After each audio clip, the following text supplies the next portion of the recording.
काषाय शोभि कमनीय शिखानिवेशम् दण्डव्ययोद्बलकरं विमलोपवीतम् उद्यन्ते सलिबम् उल्लसद्बूद्धपुण्ड्रम् रूपं तवास्ति यतिराजति सोर्मभाग्रिये. சுவாமி எம்பெருமானோடைய வடிவழகை இது சொல்லுகிறது. ஆச்சரியமான வடிவழகு. அந்த வடிவழகை சேவித்தாலே நமக்கு மோட்சம். இருப்பினும் அந்த வடிவழகானது என்ன சொல்லி இருக்கு, அந்த எம்பெருமானுடைய சித்தாந்தம் என்ன, அந்த சித்தாந்தத்தை தெளிவுபட காட்ட வேண்டும் என்பதற்காகவே சோழசிம்மபுரம் தொட்டையாச்சார் சுவாமியுடைய சத்சிஷ்யராக இருக்கக்கூடிய ஸ்ரீனிவாசாச்சாரிய சுவாமி யதீந்திரமத தீபிகா என்கிற ஒரு கிரந்தத்தை அனுகிரகித்தார். அது 10 அவதாரங்களாக அமைக்கப்பட்டது. பிரமாணத்துக்காக 3, பிரமேயத்துக்காக 7 எழுப்பட்டது. பிரத்யக்ஷ பிரமாணம், ஹனுமான பிரமாணம், சப்த பிரமாணம் என்று 3, மேற்கொண்டு பிரமேயத்திலே 2ஆக பிரித்துக் கொண்டு திரவியம் என்றும் அத்ரவியம் என்றும் பிரித்து அதிலே திரவியத்துக்கென்று 6 பிரமாணங்களும் 6 அவதாரகங்களும், அத்ரவியத்துக்கு 1 அவதாரிகம், மொத்தம் 7. ஆக பிரமாணத்துக்கு 3 அவதாரங்கள், பிரமேயத்துக்கு 7 அவதாரங்கள், திரவியம் அத்ரவியம் 2ஐயும் சேர்த்து அப்படின்னு பிரித்தார். அதுல நாம் பிரமாணத்தில் இருக்கக்கூடிய அவதாரம் அனுபவிக்க பெற்றோம். பிரத்யக்ஷ பிரமாணம், அனுமான பிரமாணம், சப்த பிரமாணம், இந்த 3ஐயும் அனுபவிக்க பெற்றோம். அதற்கு மேற்கொண்டு 6 பிரமாணங்கள் திரவியத்தை சொன்னோமோ, அந்த 6 பிரமாணங்கள் என்ன? பிரகிருதி, காலம், சுத்த சப்தம் என்று சொல்லக்கூடிய நித்திய விபூதி, தர்மபூத ஞானம், ஜீவாத்மா, பரமாத்மா இந்த 6 தத்துவங்கள். கடைசியாக 10வது எது என்றால் அதைத்தான் அத்ரவியம் என்று சொல்லப்படுகிறது. இதிலே நாம் இப்பொழுது ஜீவாத்மா என்கிற அவதாரத்தை அனுபவித்துக் கொண்டிருக்கிறோம். ஜீவாத்மனுடைய சொரூபம் என்ன, அதனுடைய இயற்கையான தன்மை என்ன அனுபவிக்கின்றிருக்கும். அனுஸ்வரூபனாய், நித்தியனாய், ஞானமாய், ஞான குணகனாய், பகவத் சேஷபூதனாய் விளம்புவன் ஜீவாத்மா அப்படின்னு பார்த்தோம். இதை பத்தி நேற்றைய காலக்ஷேபத்திலே ஜீவாத்மா எதை காட்டிலும் வேறுபட்டவன், தேகத்தை காட்டிலும் வேறுபட்டவன், இந்திரியத்தை காட்டிலும் வேறுபட்டவன், மனசை காட்டிலும் வேறுபட்டவன், பிராணனை காட்டிலும் வேறுபட்டவன். நேற்றுக்கு அதை பார்த்தோம். பிராணன் பிராணன் போறதே சுவாமி அப்படின்னா, பிராணம் போதுன்னா பிராணனுக்கும் ஜீவாத்மாவுக்கும் சம்மந்தமே இல்லை. ஜீவாத்மா வேறு, பிராணனை காட்டிலும் வேறுபட்டவன். ஏன் தீஹி இங்கு சொல்ற பக்தி ஞானம், ஞானத்தை காட்டிலும் வேறுபட்டதுன்னா ஆத்மா ஞானமயமா இருப்பார்னு சொல்லி இருக்கே சுவாமின்னா, ஞானமயமாகவும் இருக்கார், ஞான குணகமாகவும் இருக்கிறான்னு தெரிவித்தார். இதுல ஞானமயமாக இருப்பார் என்பது வேறு, ஞானம் உடையவராக இருப்பார் என்பது வேறு. ஞானமயமாக இருப்பார்னு சொன்னா அந்த ஞானமாக இருப்பார்னு சொன்னா அந்த ஞானத்துக்கு தர்மி ஞானம்னு பேர். இதான் நம்ம நேற்று காலட்சத்துல பார்த்தோம். நேத்தின்னா இதுக்கு முன்னாடி, நேற்றுக்கு முன்னாடி ஞானமயமாக இருப்பார்னா தர்மிக் ஞானம்னு பேர். ஞானம் உடையவராக இருப்பார் சொன்னா அந்த ஞானத்துக்கு தர்ம ஞானம்னு பேர். தர்மிக் ஞானம், தர்ம ஞானம். அப்ப ஏற்கனவே தர்ம ஞானம் என்பது தர்மபூத ஞானம் தான் தர்ம ஞானம். நம்ம ஏற்கனவே அதை பார்த்திருக்கோம். அதுதான் தர்ம ஞானம், தர்ம ஞானம். அப்ப தர்மி ஞானம் என்பது எது? தர்மி ஞானம்னா என்ன? இங்க ஒரு ஸ்கேல் இருக்கு, இங்க ஒரு வஸ்து இருக்கு, அந்த வஸ்துவை சொல்லுமானா தர்மிக், அதாவது அந்த வஸ்துவை தர்மிக் ஞானம் சொல்லாது, தர்ம ஞானம் தான் அந்த வஸ்துவை சொல்லும். அது சொல்லவே சொல்லாது. அப்ப ஒரு வஸ்துவை சொல்லக்கூடிய, கருவியை சொல்லக்கூடிய ஒரு நிலை அந்த ஞானத்துக்கு தர்ம ஞானம்னு பேர். அப்ப தர்மி ஞானம் என்ன சொல்லணும், என்ன பண்ணணும்னா நான் நான் நான் அகம் அகம் இருக்கணும். அந்த அகம் அகம் என்கிற தன்மைய அது நன்னா சொல்லிட்டே இருக்கும். அதாவது பிரத்யக்னா தனக்கே தோன்றது, தனக்கு நான் நான் தோணுமோனோ, நான் தோணும். அது மயக்கமா இருந்தா தோணுமா சுவாமி? இதான் நம்ம கடைசியா பார்த்தோம். மயக்கமா இருந்தா தோணும்னா தர்ம ஞானம் மயக்கமா இருந்தா கூட தோணும், தோணாது. தர்மிக் ஞானம் நல்லா பாருங்க, தர்ம ஞானம், தர்மிக் ஞானம். தர்ம ஞானம் தான் ஞானமயமாக இருப்பது, தர்ம ஞானம் தான் ஞானம் உடையவராக இருப்பது. இது ரெண்டுத்தையும் குழம்பிக்க கூடாது. தர்மி, தர்ம, தர்மக், தர்மிக். தர்மிக்னா ஞானமாக இருப்பது, தர்மக்னா ஞானம் உடையவராக இருப்பது. அப்ப ஞானம் உடையவராக இருந்தா தான் வஸ்து, அதுதான் தர்மபூத ஞானம். வஸ்து எல்லாம் தெரிவது அந்த தர்மபூத ஞானத்தால்தான் தர்ம, எது அதுக்கு தர்ம ஞானம்னு பேர். தர்மிக் ஞானம் என்பது அது வஸ்துவை காண்காது. நான் நான் நான் அப்படின்னு சொல்றது இல்லையா? ஆனா இதுல ரெண்டுத்துக்கும் என்ன வித்தியாசம் பாருங்க. தர்மிக் ஞானத்துக்கும் அதே போல தர்ம ஞானத்துக்கும் என்ன வித்தியாசம்னா, இப்ப யாரோ ஒரு சுவாமி மயக்கமாயிட்டார்னா அந்த மயக்கமா போனாலும் அந்த நான் என்கிற தன்மை மாறுமானா மாறவே மாறாது. இதுதான் என்னது தர்மிக் ஞானம்னு பேர். தர்மிக் ஞானத்துக்கு உண்டான தன்மை எந்த நிலையில மாறாது. எங்கேயா கிழிஞ்சுட்டாருச்சுங்க, தன்னுடைய பேரும் தெரியாது. ஆனா நான் எங்க இருக்கேன், என் பேர் என்ன, இந்த பேர் யாருக்கு, ஆத்மாவுக்கு இல்ல, பேரு சரீரத்துக்கு. அப்ப பேர் சரீரத்துக்கு இருக்கிறபடியாலே பேரையே மறந்தாலும் மறக்கலாம் தவிர நான் என்கிற நிலையை மறப்பதற்கு வாய்ப்பே கிடையாது தர்மிக் ஞானத்துல. ஆனா தர்ம ஞானத்துல ஏதாவது வந்துருக்குன்னா, மயக்கம் வந்துருக்குன்னா, ஏதாவது ஆயிடுச்சுன்னா மறந்துடாரணும், அதான் தெரிவிக்கிறார்கள். அப்ப தர்மிக் ஞானத்துல மறக்கிறதுக்கு வாய்ப்பே கிடையாது, எண்ணம் போகாது. ஆனால் இது எண்ணம் மயக்கமானாலும் போயிடும், நான் என்கிறவனும் மயக்கமானாலும் போகவே போகாது. சரி, ராத்திரி தூங்கும் போது சுவாமி அந்த எண்ணம் இருக்குமா, தூங்கும் போது உடனே தட்டி எழுப்புங்க, என்ன சுவாமின்னு கேட்கிறாரு. அப்ப நானுங்கிறது இங்க இருந்துட்டே இருக்கேன். சரி சுவாமி, ஞானம் இருக்கும் போது மூச்சு அடைத்த தசையில் ஏன் ஞானம் வெளில வரல, ஞானம் வெளில வரலையோ, ஏன் வெளில வரல, ஏன் வெளியே போகல என்ன, மூச்சு அடைந்த தசையில எங்கும் போகும் கூடிய அந்த நிலை தமோ குணத்தாலே என்னது அதிகமா இருக்கிறபடியாலே மறைக்கிறது.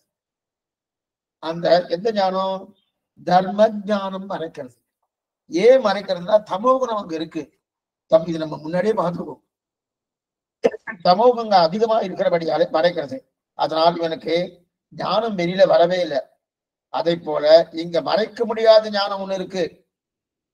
என்ன பண்ணுங்க, மறைக்க முடியாத ஞானம்தான் என்னது தர்மிக் ஞானம்.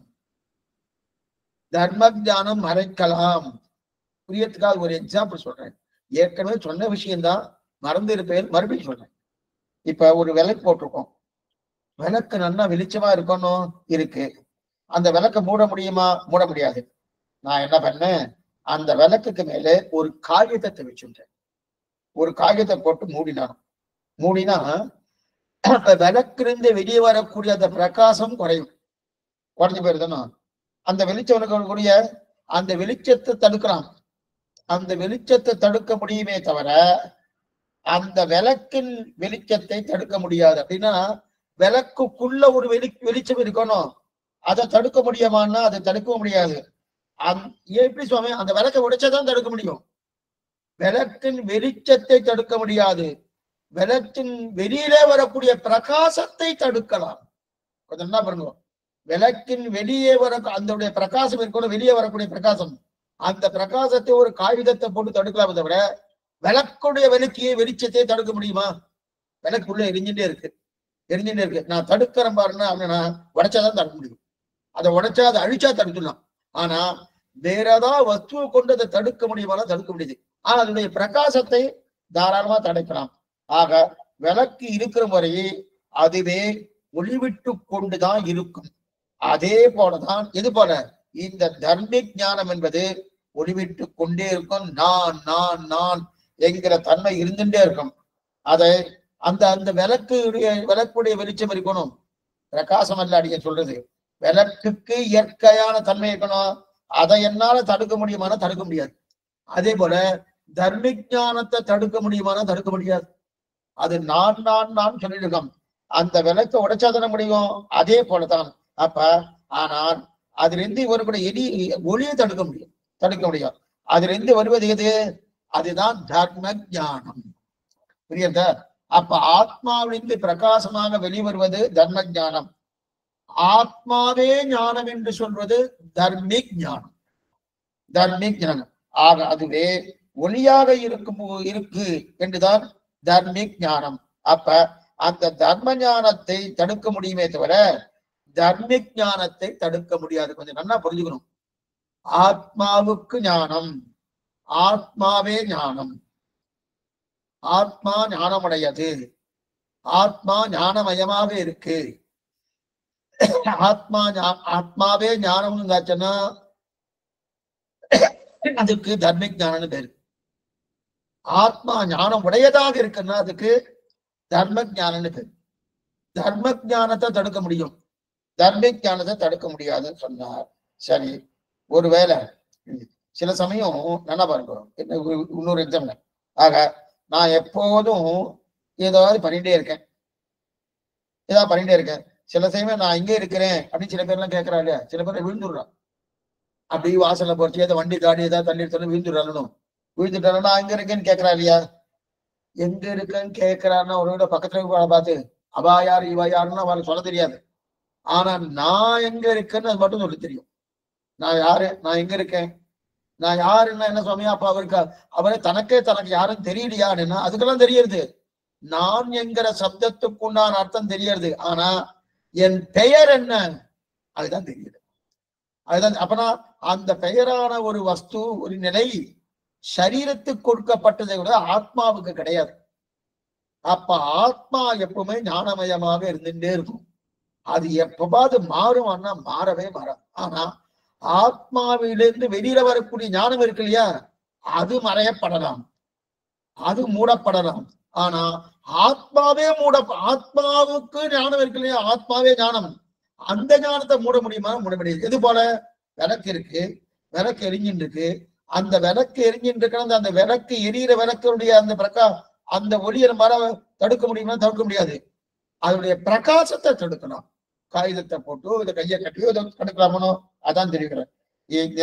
அப்ப தர்மிக் ஞானம், தர்ம ஞானம். அப்ப நான் மாறலைன்றதுதான் தர்மிக் ஞானம்.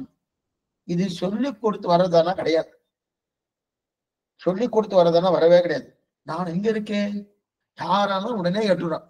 எங்க கீழே விழுந்தாலும் எங்க அடிபட்டாலும் ஏதோ ஒரு நேரம் மயக்கமா இருக்காரும்.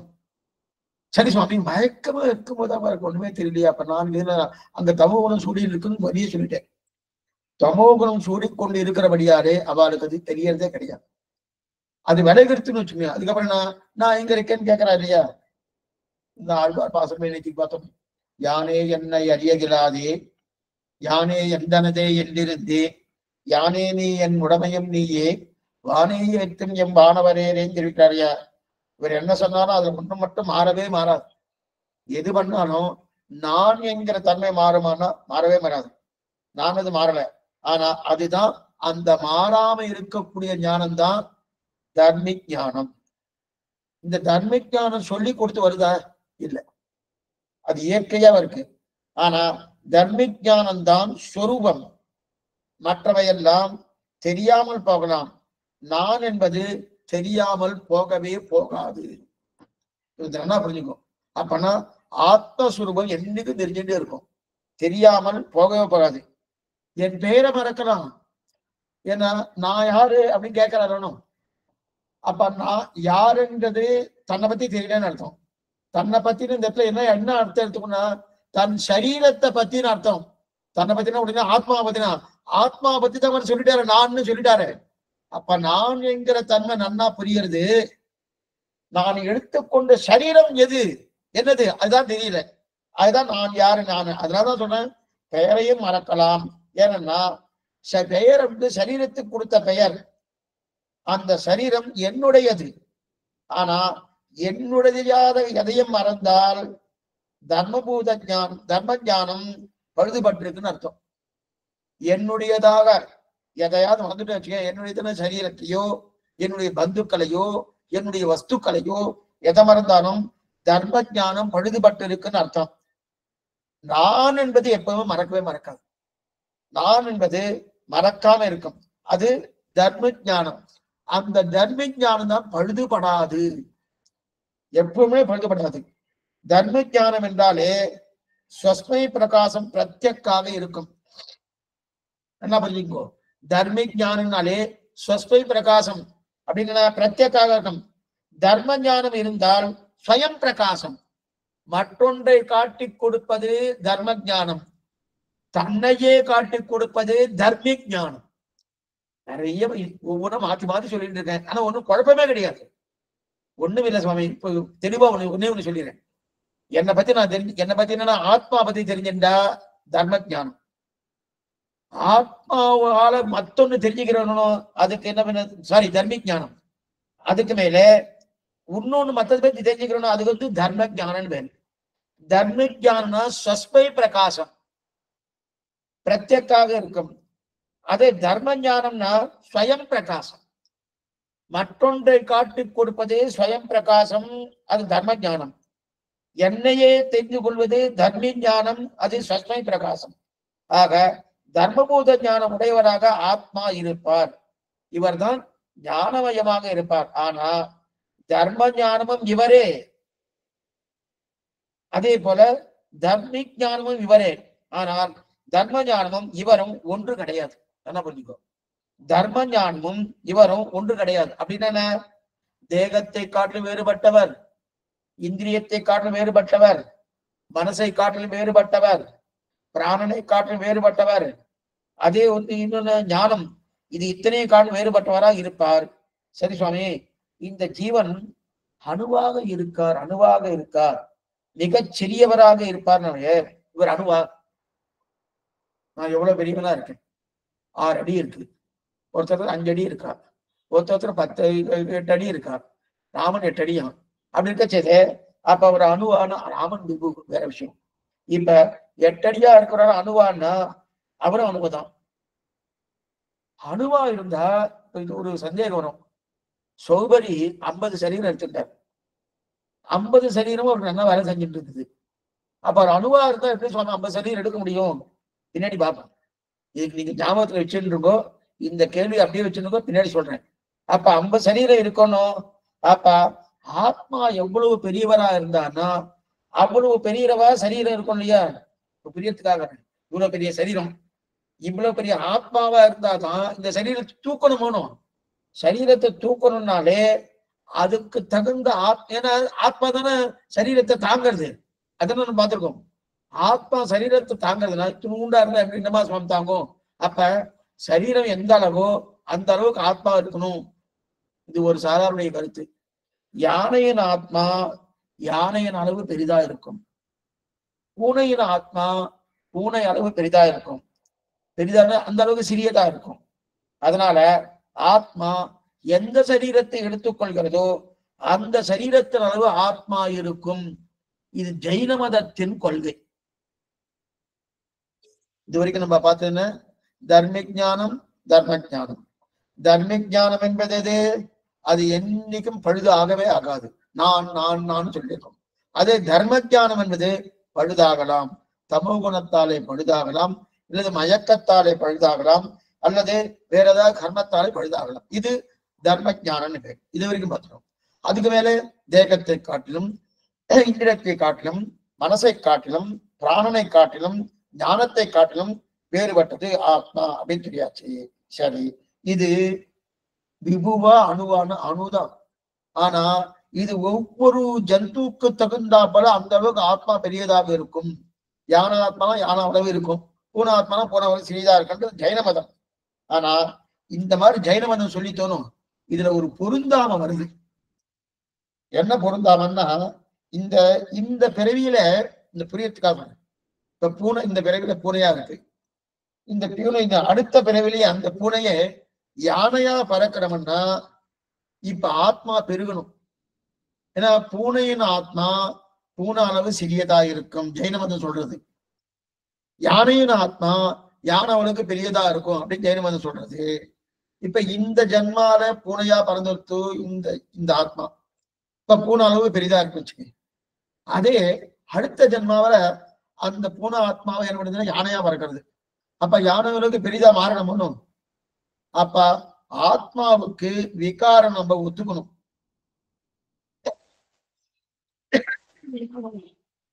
விகாரம்னா வளர்ச்சி, வளர்ச்சியை ஒத்துக்கணும். அதே போல இன்னொன்னு சொல்லும், இந்த ஜென்மால ஒரு ஆத்மா யானையா இருக்கு, அவ்வளவு பெரிய ஆத்மாவா இருக்கு. அடுத்த ஜென்மா அது பூனையா வந்துட்டு வச்சுக்கேன், அப்ப அந்த ஆத்மா சுருங்கணும். அப்ப பூனையா இருக்கக்கூடிய ஆத்மா யானையா வரணும்னா பெருக்கணும். யானையா இருக்கக்கூடிய ஆத்மா பூனையா வரணும்னா சுருக்கணும். இப்ப ஆத்மாவுக்கு சுருங்கி விரியக்கூடிய தன்மை இருக்கான்னா இல்லையே. ஆத்மாவுக்கு சுருவ வளர்ச்சியே சுருக்கமும் ஒத்துக்கொள்ளலையே. ஆத்மஸ்வரூப விகாரம் ஒத்துக்கொள்ளணும்னா சுருவ விகாரம் ஆத்மாவுக்கு கிடையாது. ஆத்மாவுக்கு சுருவ விகாரமே கிடையாது. எந்த ஆத்மா சிறியதோ பெரியதோ எதுவோ எந்த நிலையிலோ அது சுருங்குமா விரியுமான கிடையாது. ஒரே சுவாவமா இருக்கும். ஆனால் ஆத்மா சொரூப விகாரம் கிடையாது. ஆனால் ஸ்வபாவ விகாரம் உண்டு. என்னன்னா புரிஞ்சுக்க அப்படின்னு என்ன சுவாமி? சொரூப விகாரம் என்னன்னா இயற்கையான தன்மை தான் சொரூபன்னு பேரு. இயற்கையா ஆத்மா அணுஸ்வரூபம் தான், அது விகாரம் கிடையாது. அணுல இருந்து சிறியதுல இருந்து பெரிசாகும், பெரியதுல இருந்து பெரிசாகும், அதெல்லாம் கிடையாது. ஆனா விகாரம் உண்டு, ஸ்வபாவத்தாலே விகாரம் உண்டு. அது என்ன சுவாமி சுபாவத்தால விகாரம்னா? சுகதுக்கங்களை அனுபவிக்கிறது இல்லையா ஆத்மா, என்ன சுவாமி அனுபவிக்கிறது. அப்ப விகாரம் வந்துடுத்தேன்னா அதுதான் சுபாவ விகாரம். என்ன சரீரத்தை எடுத்துக்கொண்டதோ எடுத்துக்கொண்ட சரீரத்துக்கு தகுந்தபடி அது சுகதுக்கங்களை அனுபவிக்கிறது. ஆனா இப்ப அடிய சரீரம் வச்சுட்டு இந்த சரீரம் இருக்கு, இந்த சரீரம் அனுபவிக்கிறதுனா இல்ல. சுகமா இருந்தாலும் ஆத்மா தான் அனுபவிக்குது, துக்கமா இருந்தாலும் ஆத்மா தான் அனுபவிக்கிறது. ஆனா அப்ப விகாரம் இல்லைன்னு சொன்னல சுவாமி. ஸ்வபாவத்தால விகாரம் உண்டு, இயற்கையா விகாரம் கிடையாது. ஆத்மா இயற்கையா ஸ்வதசுகின்னு பேரு. ஸ்வதசுகி, அது எப்பவுமே சுகியா இருக்கும். அது எப்பவாது ஆனந்தமயமா எப்பவுமே. அதான் கைவல்யார்த்தி ஆத்மானுபவத்தை பிரார்த்திக்க காரணமே இதுதான். நம்ம திருப்பண்ண பார்க்க போறோம். 7,20 வந்தியங்கள் குழான்பு வந்து அங்கதான் வந்திருக்கும், அதுதான் நின்று இருக்கும். நம்ம அப்படி இருக்க செய்து அந்த கைவல்யார்த்தி இதை பிரார்த்திக்கிறான். ஏன்னா ஆத்மா சுகமயம், ஞானமயம், ஆனந்தமயம். அந்த ஆனந்தம் இருக்கணும், ஆனந்தமா இருக்கும். அது ஏதாவது கர்மத்தாலே சுவாவத்தால வந்துருத்து வச்சுக்க சுகதுக்கங்களை அனுபவிக்கக்கூடிய தன்மை வந்துடுறது. அதுதான் ஆத்மாவுக்கு. ஆனா நான் சொல்றேன் என்னன்னா அதுல இந்த சுகதுக்கெல்லாம் சேராது. அப்ப எல்லா சரீரத்துக்கும் ஆத்மா அணு. அப்ப என்ன தெரியாது? யான சரீரத்திலையும் ஆத்மா அணுவாதான் இருக்கும், பூன சரீரத்திலும் ஆத்மா அணுவாதான் அணுமாத்திரமாக இருக்கும். அது எப்படி ஸ்தாபிக்கலாம் சுவாமி? எப்படி ஸ்தாபிக்கலாம்? ஒரு சரீரத்திலிருந்து ஒரு நாள் இவர் புறட்டு போறாருன்னு, நிச்சயமா புறட்டு தான் போறாரு. யாராதான் புறட்டு தான், அது 80, 90, 100 தெரியாது. யாரோ புறட்டு போறாரு. போன உடனே பிரம்மசூத்திரத்துல வேதவியாசர் எழுதுறார், அவுடுலோமின்னு ஒரு சுவாமி. அவர் என்ன சொன்னா அவுடுலோமி என்பவர் இப்படி ஒரு கருத்து சொல்றார். அந்த கருத்து தான் வேதவியாசர் ஒத்துன்னு இருக்கார். என்னன்னா பிரம்மசூத்திரம் நிறைய பேர்லாம் வரும். பிரம்மசூத்திரம் ஸ்ரீபாஷம், அந்த பிரம்மசூத்திரடைய வியாக்கியானம் தான் ஸ்ரீபாஷம். நிறைய பேர்லாம் வரும். அந்த ரிஷிகள் பேர் ஒவ்வொரு பேரும் நம்ம கேள்விப்பட்டே இருக்க மாட்டோம். அந்த மாதிரி பேர்லாம் வந்து பாதராயனர், போதாயனர், பகவத் போதாய கிருதாம் அப்படின்னு வந்துட்டு இருக்கிறியா, கிருஷ்ணத்வைபாயனர். இதெல்லாம் வேதவியாசரை குறிக்கும். கிருஷ்ணத்வைபாயனர் வேதவியாசரை குறிக்கிறது. அதுக்கு மேல டங்கர், திரமிடர், குகதேவர், பாருசி, இதெல்லாம் விசிஷ்டாத்வைதிகள். விசிஷ்டாத்வைதம் என்னவோ புதுசா இவ கண்டுபிடிச்சான்னு நினைக்கிறவன் இன்னும் கிடையாது. இவனை ஏற்கனவே வேதவியாசர் காலத்துக்கு முன்னாடியே அவ என்ன சொல்றாரோ அதான் வேதவியாசரே குறிப்பிடுறார். டங்கர், திரமிடர், குகதேவர், பாருசி, இவெல்லாம் விசிஷ்டா. இதை பார்த்துதான் வேதவியாசரே சாதிக்கிறார். அப்ப போதாயினர் என்னன்னா அவ என்ன வரணும் விசிஷ்டாத்வைதிகள்.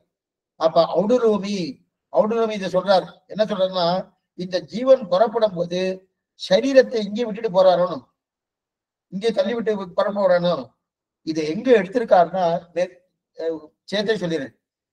ஸ்ரீபாஷ்யத்துல 4 அத்தியாயங்கள். ஸ்ரீபாஷ்யம் 4 அத்தியாயம். அதுல 4 அத்தியாயத்துல உத்ராந்தி பாதம்னு ஒண்ணு இருக்கு. 4வது அத்தியாயம் தான் பலாத்தியாயம். முதல் 2 அத்தியாயங்கள் பிரம்மத்துக்கு காரணம், ஜெகத் காரண வஸ்து பிரம்மமே அப்படின்னு தெரிவிக்கத்தான் முதல் 2 அத்தியாயங்கள். 3வது அத்தியாயம் தான் சாதன அத்தியாயம். 4 அத்தியாயங்கள், 16 பாதங்கள் ஸ்ரீபாஷ்யம்.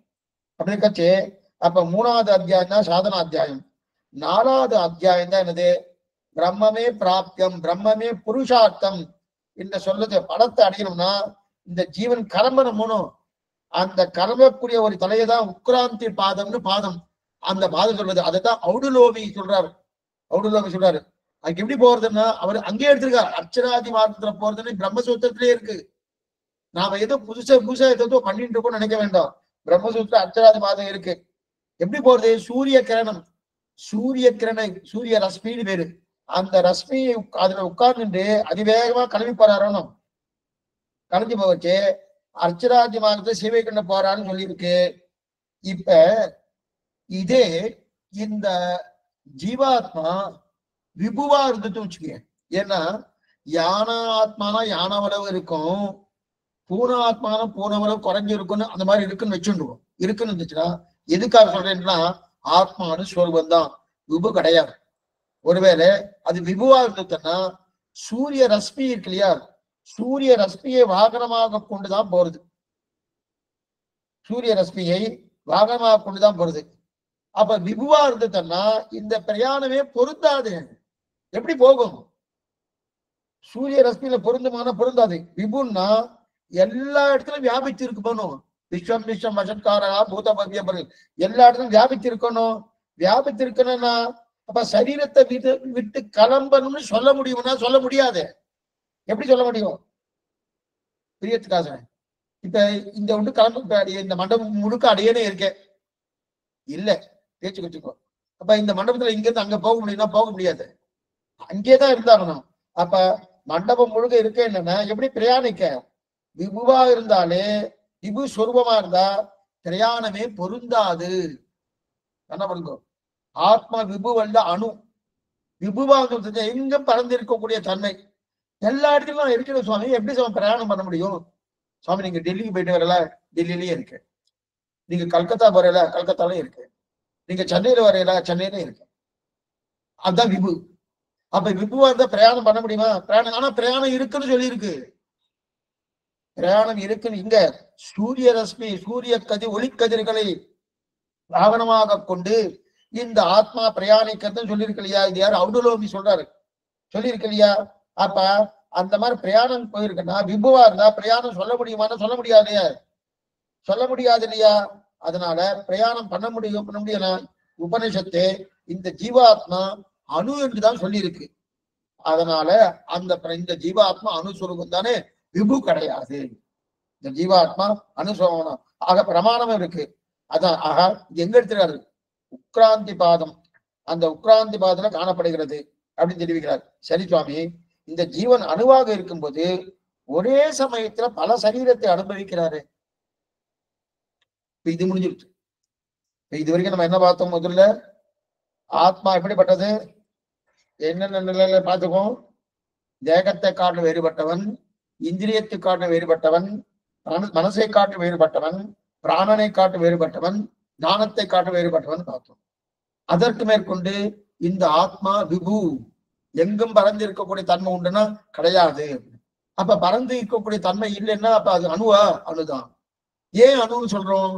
இது ரஷ்மி, சூரிய ரஷ்மி வாகனமாக கொண்டு போகிறபடியாலே விபுவாக அந்த பிரயாணம் பொருந்தாது. அதனால இது யார் சொல்றாரு? ஔடுலோமி சொல்றாரு இந்த வார்த்தையை. அதே ஸ்ரீபாஷம், அதாவது பிரம்மசூத்திரம் தெரிவிக்கிறார். சரி, அதற்கு மேல சரி சுவாமி, அணுவா இருக்குன்னு சொல்லிடுறே, வாஸ்தவம் தான். ஆனா அணுவா இருக்கும் போது ஒரே சமயத்தில் பல சரீரத்தை அனுபவிக்கிறாரே. ஒரு சரீரத்தை எங்கு தொட்டாலும் நல்லா வலிக்கிறது. இப்ப ஆத்மா இங்கதானே இருக்கு, இங்க தொட்டாலும் வலிக்கிறது, இங்க தொட்டாலும் வலிக்கிறது, இங்க தொட்டாலும் வலிக்கிறது. பல சரீரத்தை எடுத்துட்டு இருக்காரு. அது எப்படி ஆகும்? அது எப்படி சாத்தியமாகும்னா அப்ப அணுவா இருந்தா சாத்தியமா? அணுவா விபவா இருந்தாலும் சாத்தியம். ஆத்மா எங்கும் பறந்து இருக்கிறார் அப்படின்னா சுவாமி இங்கேயும் இருக்காருன்னு தெரிஞ்சுன்னா அப்ப எங்க தொட்டாலும் வலிக்கிறது தெரியாது. அப்படி இருக்கு. அதனாலதான் எத்தனை சரீரம் எடுத்தாலும் அங்கேயும் இருக்காருன்னு தானே அர்த்தம். அதனால ஆத்மா விபுவா இருக்கும்னு சொல்ல இல்ல அனுஸ்வரூபம் தான். அப்ப அனுஸ்வரூபம் தானே இந்த எங்கேயும் இங்க பட்டாலும் நிறைய சரீரத்தை இருக்கே சுவாமி அப்படின்னா இருக்கு. அணுவா இருந்தா சாத்தியமானா தர்மபூத ஞானம் அத்தனை இடத்துல வியாபித்து இருக்கிறபடியாலே அது பொருந்தும். ஆத்மாவுடைய தர்மபூத ஞானம் அதுதான் என்னது? தர்மிக் ஞானம். நம்ம வந்துட்டு பாருங்க, அந்த தர்மபூத ஞானம் என்ன பண்றதுன்னா அப்படியே இருக்கு. சௌபரி 50 சரீரம் எடுத்துட்டார். 50 சரீரத்துக்குள்ளேயும் ஆத்மா இருக்குமானா கிடையாது, ஒரு சரீரத்துல தான் இருக்கு. அப்ப 50 சரீரம், ஒரு சரீரத்துல இருக்கக்கூடிய தர்மபூத ஞானம் 50 சரீரத்துக்கு நன்னா பரவறது. தர்மபூத ஞானம் விபு, ஆத்மா அணு. என்ன பண்ணுது அப்படி இருக்குது இல்லையா? இது சொல்ல சாத்தியமான சாத்தியம்தான். ஏன்னா தர்மபூஜ ஞானம் இருக்கிறபடியால பொருந்தும். இப்ப இதுக்கு ஒரே ஒரு எக்ஸாம்பிள் சொன்னேன். விளக்கு ஒரு இடத்துல தான் இருக்கு இல்லையா? அதன் ஒளி மண்டபம் முழுவதும் நன்னா தெரியறதுனும், நன்னா தெரியறதுனும், மண்டபம் முழுவதும் பிரகாசிக்கிறதுனும். விளக்கு அங்க மட்டும்தான் இருக்கு. அது என்னமா சொன்ன? அது அந்த அந்த பிரகாசம் மண்டபம் முழு தெரியணும்.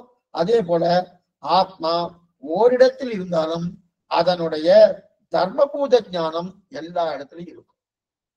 அதனாலதான் ஆத்மா நம்ம சரீரத்தில் இங்க ஹிருதய கமலத்துல இருக்கு. ஆனா அதனுடைய தர்மபூத ஞானம் சரீரம் மூர்த்தியா இருக்கணும். அப்ப தர்மபூஜனை எல்லா இடத்துலயும் இருக்கும். இத போலதான் சௌபரி பல சரீரம் எடுத்துட்டா இல்லையா? எடுத்துட்டாலும் அந்த சரீரத்துக்குள்ள பொருத்தணும். ஆபாச விருத்திக்கு 50 சரீரம் நம்முடைய பூர்வாச்சாரம் எதுவா ஸ்ரீவச்சன ஆபாச விருத்திக்கு 50 சரீரம் அப்படின்னு தெரிகிறார். ஆனா 50 சரீரத்திலயும் அந்த ஆத்மா இருக்காது. அப்பனா 50 ஆத்மா வந்துடும். ஒரு ஆத்மா தான், ஆத்மா ஒண்ணுதான். அந்த ஆத்மாவுடைய தர்மபூத ஞானம் 50 சரீரத்துல படுறது அப்படின்னு தெரியும் இல்லையா? ஒரு சரீரத்துல ஆத்மா இருக்கும், மற்ற எல்லா சரீரத்திலும் அதனுடைய தர்மபூத ஞானம் இருக்கும் அப்படின்னு சொல்லிட்டார். சரி, இப்ப இது வரைக்கும் ஒரு செக்ஷன் இருக்கு. இதுக்கு மேல நம்ம சொப்பனம் பாக்குறோம் மூணு, கனவு காண்ற மூணு, நிறைய விஷயங்கள் ஜாகிரதையா கண்ணும். கனவு காண்ற மூணு சொப்பனம் பார்ப்பது, நானே கத்தி வச்சுலாம் சண்டை போடுறேன், இந்த கத்தி வச்சு சண்டை போடுறாங்க. நேரா பார்த்தா கத்திய பார்த்தாலும் பயந்து அதுக்குள்ள வந்து கதவை சாத்திட்டு, கத்திய பார்த்தாலே கதவை சாத்தின்றேன். ஆனா கத்தி வச்சு சண்டை போடுறேன். நேர பண்ண முடியாதெல்லாம் எல்லாம் சொப்பனத்துல பண்ணிட்டு இருக்கேன். என்னுடைய கனவுல என்ன பண்றேன்? யாரையும் அடிக்கிறேன், யாரையும் கிளறேன், யாரையும் கத்தி வச்சு அப்படி குத்துற மாதிரி எல்லாம் பண்ணிட்டு இருக்கணும். இதெல்லாம் சொப்பனத்துல பண்றவனும். அதை நேரா கத்திய பார்த்தா பயந்து உள்ள ஓடி வந்துடணும். என்ன சுவாமி இந்த மாதிரி? அது மட்டும் இல்ல, சில பேர் பாடவே தெரியாது, ஓஹோன்னு பாட்டுறவங்க சொப்பனத்துல பாடுவார், கனவுல பாடுவார். சில பேர் ஆடவே தெரியாது, ஓஹோன்னு ஆடுவாரு. இதெல்லாம் தெரியாது. சொன்ன ஆத்மா சொப்னத்துக்கு இப்ப வந்து இப்ப ஆத்மா சொப்னத்துல வேற சரீரம் எடுத்திருக்கணும். கொஞ்சம் இது நல்லா கேட்டுங்க. சொப்னம்னா கனவு, கனவுல வேற சரீரம் எடுத்ததும் இப்ப ஆத்மா இவர்கிட்ட இருக்கா, அந்த சொப்ன சரீரத்துக்கு போயிட்டான். ஏன்னா சொப்ன சரீரம் தான் கத்தியால குத்துறது, ஆடுறது, பாடுறது, ஓடுறது, எத்தனையோ பண்றது. அது சொப்னத்துல தெரியறது. இப்ப ஆத்மா இவர் படுத்துட்டு இருக்காருன்னு இவர் தூங்கிட்டு இருக்காரு. தூக்குன்னா சொப்ன தூக்கம் தூங்கிட்டு இருக்க செய்து. இப்ப ஆத்மா இவர்கிட்ட இருக்கா, அங்க இருக்கா? அங்க இருக்கான்னா அங்க நமக்கு தெரியாது. ஏன்னா சொப்னம் யாரு பாக்குறாளோ அவளுக்கு மட்டும்தான் தெரியும். அவளே மறுநாளே அந்த சொப்னத்தை பார்க்க முடியுமானா பார்க்க முடியாது. அப்ப அவளுக்கு மட்டும்தான் தெரியும். இப்ப அவள் பண்ண அன்பா சுவாமி ஆத்மா அங்க இருக்கா இங்க இருக்கான்னா, அங்க தட்டினா அவர் எழுந்து பாரா, இங்க தட்டினா அவர் எழுந்து பாரா? அங்க தட்டுறதுக்கு யார் சுவாமி தட்டுவா? தட்டுறதுக்கு வாய்ப்பே இல்லையா? அப்ப இங்கதான் தட்டணும். இங்க தட்டினாதானே எழுந்துக்கிறாரு, திடுக்கிட்டு எழுந்துக்கிறாருனோ. ஆத்மா இவற்றை தான் இருக்கு. இவருடைய தர்மபூத ஞானம் தான் அங்க போறது. அதுக்குதான் இதை சொன்னேன். ஏன்னா சொப்பனத்திலையும் என்னென்னவோ பண்றாருனோ, ஓஹோன்னு பிரதான மந்திரியா சில பேர் வந்துருவான். இருக்கட்டும் பிரதான மந்திரி இருக்கிற சொப்னத்திலேயாவது இருக்கணும் அப்படின்னு வராருனோ. அப்படி இருக்கச்சே, அப்படி வந்துட்டு இருக்கச்சே அங்க இவருடைய தர்மபூத ஞானம் வருது. ஆப்பா இங்க இருக்காரு அங்க இருக்காருன்னா, சுவாமி இங்க இருந்து ஒரு தட்டி எழுந்துக்கிறேன்னா இது போச்சு சுவாமி, 4 பேர் இவனு இவரை வேலை பண்ணணும் அப்படின்னு சொல்றாருனோ. அப்ப இவருடைய தர்மபூதாச்சாரம் சரி சுவாமி, யார் இதை சிருஷ்டிக்கிறான்? அந்த சொப்னத்தை யார் பண்ணி வைக்கிறார்? யார் சிருஷ்டிக்கிறான்னா பகவான் தான். அந்த சொப்னத்தை பகவான் தான் சிருஷ்டி. எதை கொண்டு சிருஷ்டிக்கிறார்னா, நான் எவ்வளவு பாவம் பண்ணினோனோ அந்த கணக்கை வைத்துக் கொண்டு சொப்னத்தை சிருஷ்டிக்கிறார். இவருடைய கர்மத்துக்கு அனுகுணமாக, இந்த பாவ புண்ணியங்களுக்கு அனுகுணமாக, புண்ணியம் நிறைய இருந்து நல்ல ராஜாவா ஓஹோன்னு அந்த ராஜ்ய பரிவாரம் அறிந்திருப்பேன். பாபம் அதிகமா இருந்து வச்சுக்க, பாம்பு கடிக்கிற மாதிரி, புலி துரத்துற மாதிரி, சிங்கம் துரத்துற மாதிரி, யாரோ வந்து அடிக்கிற மாதிரி, அதெல்லாம் வந்து விளையாட்டுக்காக சொன்னேன். அப்படியே எடுத்துக்காதீங்க. எதுவும் சொல்ல வந்தேன்னா, ஆக அந்த நிலை இருக்கிற அப்ப இந்த கணக்கு வச்சுட்டு இருக்காரு. இவருடைய கர்மத்துக்கு அனுகுணமாக தான் சொப்னத்தை பகவான் தான் சிருஷ்டிக்கிறார். சொப்னமே நமக்கு, நானே எனக்கு சொப்னம் வரணும்னு படுத்துட்டு வருதுவான்னா வராது. பகவான் கொடுத்தாதான் உண்டு. நேற்றுக்கு சொப்னம் பார்த்தேன் சுவாமி, ரொம்ப நல்லா இருந்தது சுவாமி, அதே சொப்னம் அதே மாதிரி நீ படுக்கிறேன். நேற்றுக்கு எந்த நிலையில படுத்துட்டனோ, எந்த பெட்ல படுத்தனோ, எந்த சன்னிவேஷத்துல படுத்தனோ, எந்த கோணத்துல படுத்தனோ அதே மாதிரி படுக்கிறேன் சுவாமி, வந்துருமான்னு வராது. பகவான் தான் கொடுக்கணும். கொடுக்கலாம், கொடுக்கப்படாதுன்னு சொல்ல, கொடுக்கலாம் தாராளமா. இதுல அப்ப சொப்னத்தை பகவான் தான் சிருஷ்டிக்கிறார். எதை கொண்டு சிருஷ்டிக்கிறார்னா அதுக்குன்னு கணக்கு வச்சுட்டு இருக்காரு. இந்த கர்மாவை கொண்டு சிருஷ்டிக்கிறார். அப்ப எத்தனை பேருக்கு சொப்னம்? சரி சுவாமி, சொப்னம் எத்தனை பேருக்கு சிருஷ்டிப்பார்? எல்லாருக்கும் அவர் தான் கொடுக்குறார் சுவாமி. நீங்க ஒண்ணுமே இல்லை, இந்த பாரத தேசத்திலே 140 கோடின்னு சொல்லிட்டு இருக்காளே, அவெல்லாம் ராத்திரி படுத்து தூங்குவாங்கணும். அத்தனை பேரும் தூங்க போறது இல்லைன்னு வச்சுக்கோ. யாரும் ஒரு 2 கோடி 3 கோடி முடிச்சுட்டு இருப்பா வச்சுக்கோ. இருந்தாலும் அத்தனை பேருக்கு சொப்னம் கொடுக்கணும்னு அத்தனை பேருக்கு கொடுக்கணும்ன்ற அவசியம் கிடையாது. யாருக்கும் கொடுத்துட்டு இருப்பா, இவருக்கு இதான் வேலை. ஏன்னா அவன் கொடுத்துட்டே இருப்பார். சரி, பாரத தேசம் சரி, இப்ப ராத்திரி சரி, வேற அந்த பக்கம் மேற்கு தேசம்லாம், மேற்கு பக்கம்லாம் போயாச்சுன்னா அவருக்கு நிலையே வேற. இங்க பகல்னா அங்க ராத்திரி, அங்க ராத்திரினா இங்க பகல். அப்ப அங்கேயும் போகணும் எல்லாம் உண்டு. எல்லா சொப்னத்தையும் பகவான் அவருக்கு சொப்னம் கொடுக்கறதே சரியா இருக்கும் போட்டு கொடுத்தோம்னா அவருக்கு அகடதி கட்டின சாமர்த்தியம், அந்த சாமர்த்தியத்தை கொடுக்குறாரு. அப்ப சொப்னம் எதுக்காக கொடுக்குறாருன்னா நம்முடைய துன்பத்தை தொடைக்கிறார். அந்த சொப்னத்தின் மூலமா கர்மாவை தொடைக்கிறார்.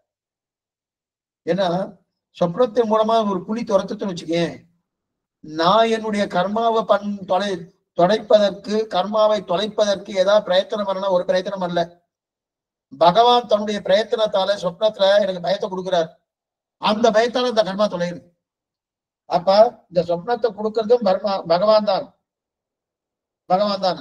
அந்த பகவான் என்ன பண்றாருன்னா அவருடைய காருண்யத்தாலே கொடுக்குறான்னு எழுதி வச்சிருக்காரு. அவருடைய கருணை வடிவாலே இத்தனைக்கும் இதெல்லாம் ஏன் சுவாமி கொஞ்சம் மேலும் மேலும் கொடுக்கிறார். அவருடைய கருணை வடிவால கொடுக்கிறாரு. அப்ப சொப்னமே, அப்ப சொப்னத்துல அந்த ஆத்மா இருக்கானா? இல்லையே, எங்கிட்டதான் இருக்கு. இதோட தர்மபூத ஞானம் அங்க போகுது. தர்மபூத ஞானம் அங்க போறது. சரி, மேலும் ஒன்னும் சொல்ற. சரி சுவாமி, முக்தாத்மா பல பல சரீரங்கள் எடுக்கிறாரோ? ஒரு சரீரம் 2 சரீரம் இல்ல. சென்னால் கூட யாம், இருந்தால் சிங்காசனமாம், நின்றால் மரவடியாம், நீர்கடலுள் என்றும் பணையாம், அணிவிளக்காம், பொம்பட்டாம், பொல்குமனையாம், திருமார் கரவன்னு ஆதிசேஷன் எத்தனை சரீரத்தை எடுக்கிறார்? ஒரு சரீரம் என்ன, 2 சரீரம் என்ன, 5 சரீரம் என்ன, 10 சரீரம் என்ன, 100 சரீரம் என்ன, 1000 சரீரம் என்ன, எத்தனை சரீரம் இருக்கிறார்? அந்த சரீரத்திலாம் என்ன தர்மபூத ஞானம் தான் போறது. ஒரே ஆத்மா தான், ஒரே ஆத்மா தான், தர்மபூத ஞானம் தான் போறது. அதனால தர்மபூத ஞானம் எங்கும் பறந்திருக்கக்கூடிய தன்மை உண்டு. ஆனா ஆத்மா விபு உள்ள அணு சொல்லப்பட்டார். ஆக ஜீவாத்மா நித்தியம் சொல்லணும்னாலே அது சரி சுவாமி, ஜீவாத்மா நித்தியம் சொல்லணும்னாலே இப்ப இன்னொரு விஷயம் பார்த்தோம்னா கேட்டுக்கோ, நிறைய விஷயம் இன்னைக்கு பார்க்க போறோம். ஏன் சுவாமி நித்தியம்னு சொல்லணும்? இந்த சரீரம் கீழே வந்துட்டோம், ஆத்மா அனித்தியம் சொன்னா என்ன? ஏன்னா சரீரம் கீழே எழுதணும், அப்பவும் ஆத்மா அழிஞ்சு போயிடுது. இது சாருவாக மதம் சொல்றது, லோகாயத்த மதம்னு பேரு. அந்த மதக்காரன் இங்கதான் சொல்லிட்டு இருக்கான். நீ வீழ்ந்துட்டியானா உன்னோட ஆத்மா போயிடுச்சு. சரீரமே ஆத்மா, தேகமே ஆத்மா அவன் சொல்றது, அதோட அழிஞ்சு போயிடுத்து அப்படின்னு சொல்லாமன. அப்ப அழிஞ்சு போயிடுத்து அப்படின்னு சொல்லலாமன்னா சொல்ல முடியாதுன்றார். ஏன் சொல்ல முடியாது? ஆத்மா நான் கீழே விழுந்த உடனே என்னுடைய ஆத்மா அதோட போயிடுத்து. இன்னைக்கு அதை சொன்னா எல்லாருமே நம்புவா. ஏன் நம்புறாங்க? போயிட்ட சுவாமி, அது அடுத்தது என்ன நடக்கிறது நமக்கு தெரியலையே, தெரியாதபடியா நம்புவான்னா இல்ல இல்ல இல்ல ஆத்மா நித்தியம். ஆத்மா அனித்தியம் இல்ல, நித்தியம். அனித்தியம் என்ன? நான் கிளம்பி போயிட்டேன்னா யாரோட அவாவா கிளம்பி போயாச்சுன்னா அவரோட போறதுன்னு அர்த்தம். அவரோட போகல, ஆத்மா திரும்பியும் இன்னொரு சரீரத்தை எடுக்கிறது. சரி, இப்ப அந்த மாதிரி இருக்குன்னு வச்சுக்கோ. இந்த சரீரத்தோட ஆத்மா போயிடுத்து, இனி ஆத்மா கிடையாது. இப்படின்னு நிறைய மதங்கள்லாம் இருக்கு. மேல தேசத்து மதங்கள்லாம் இதெல்லாம் சொல்லிட்டு இருக்கு. அப்ப ஆத்மான்னு முதல்ல ஒத்துக்கவே இல்லை வச்சுக்கோ விஷயம். சரீரம் போயிட்டா எல்லாம் போயிடுச்சு அப்படின்னு நினைக்கிறான் இல்லையா? இப்ப அதுல இந்த மாதிரி ஏன் ஒத்துக்கணும், ஏன் ஒத்துக்கணும்னு சொன்னீங்கன்னா அந்த மாதிரி ஒத்துண்டுதான் ஆகணும். ஒத்துக்கணும்னா அதுல 2 விதமான குற்றங்கள் வருது. கிருத பரணாசம், அகிருத அபியாகமம் 2 குற்றங்கள் வருது. கிருத பரணாசம் என்னன்னு அதுக்கு இன்னொன்னு அர்த்தம் என்னன்னு சொல்றேன்.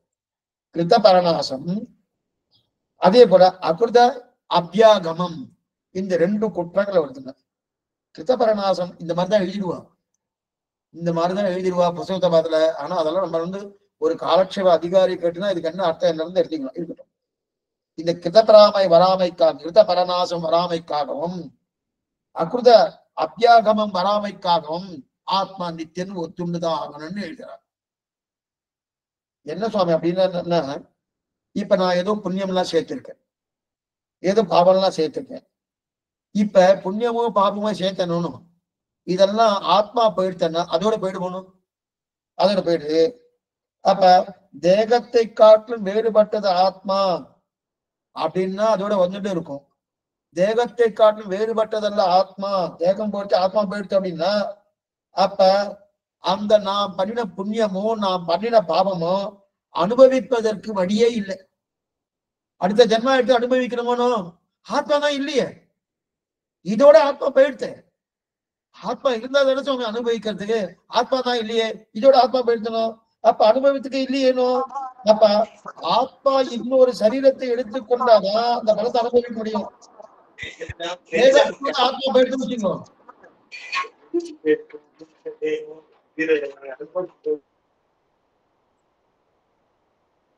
தேகத்தோட ஆத்மா போயிடுச்சுன்னா என்ன ஆகும்னா அப்ப அவனுக்கு பாப புண்ணியங்கள் எதுவுமே இல்லையே, அனுபவிக்கிறதுக்கு வாய்ப்பே இல்லையே, வாய்ப்பே கிடையாது, போயிட்டா.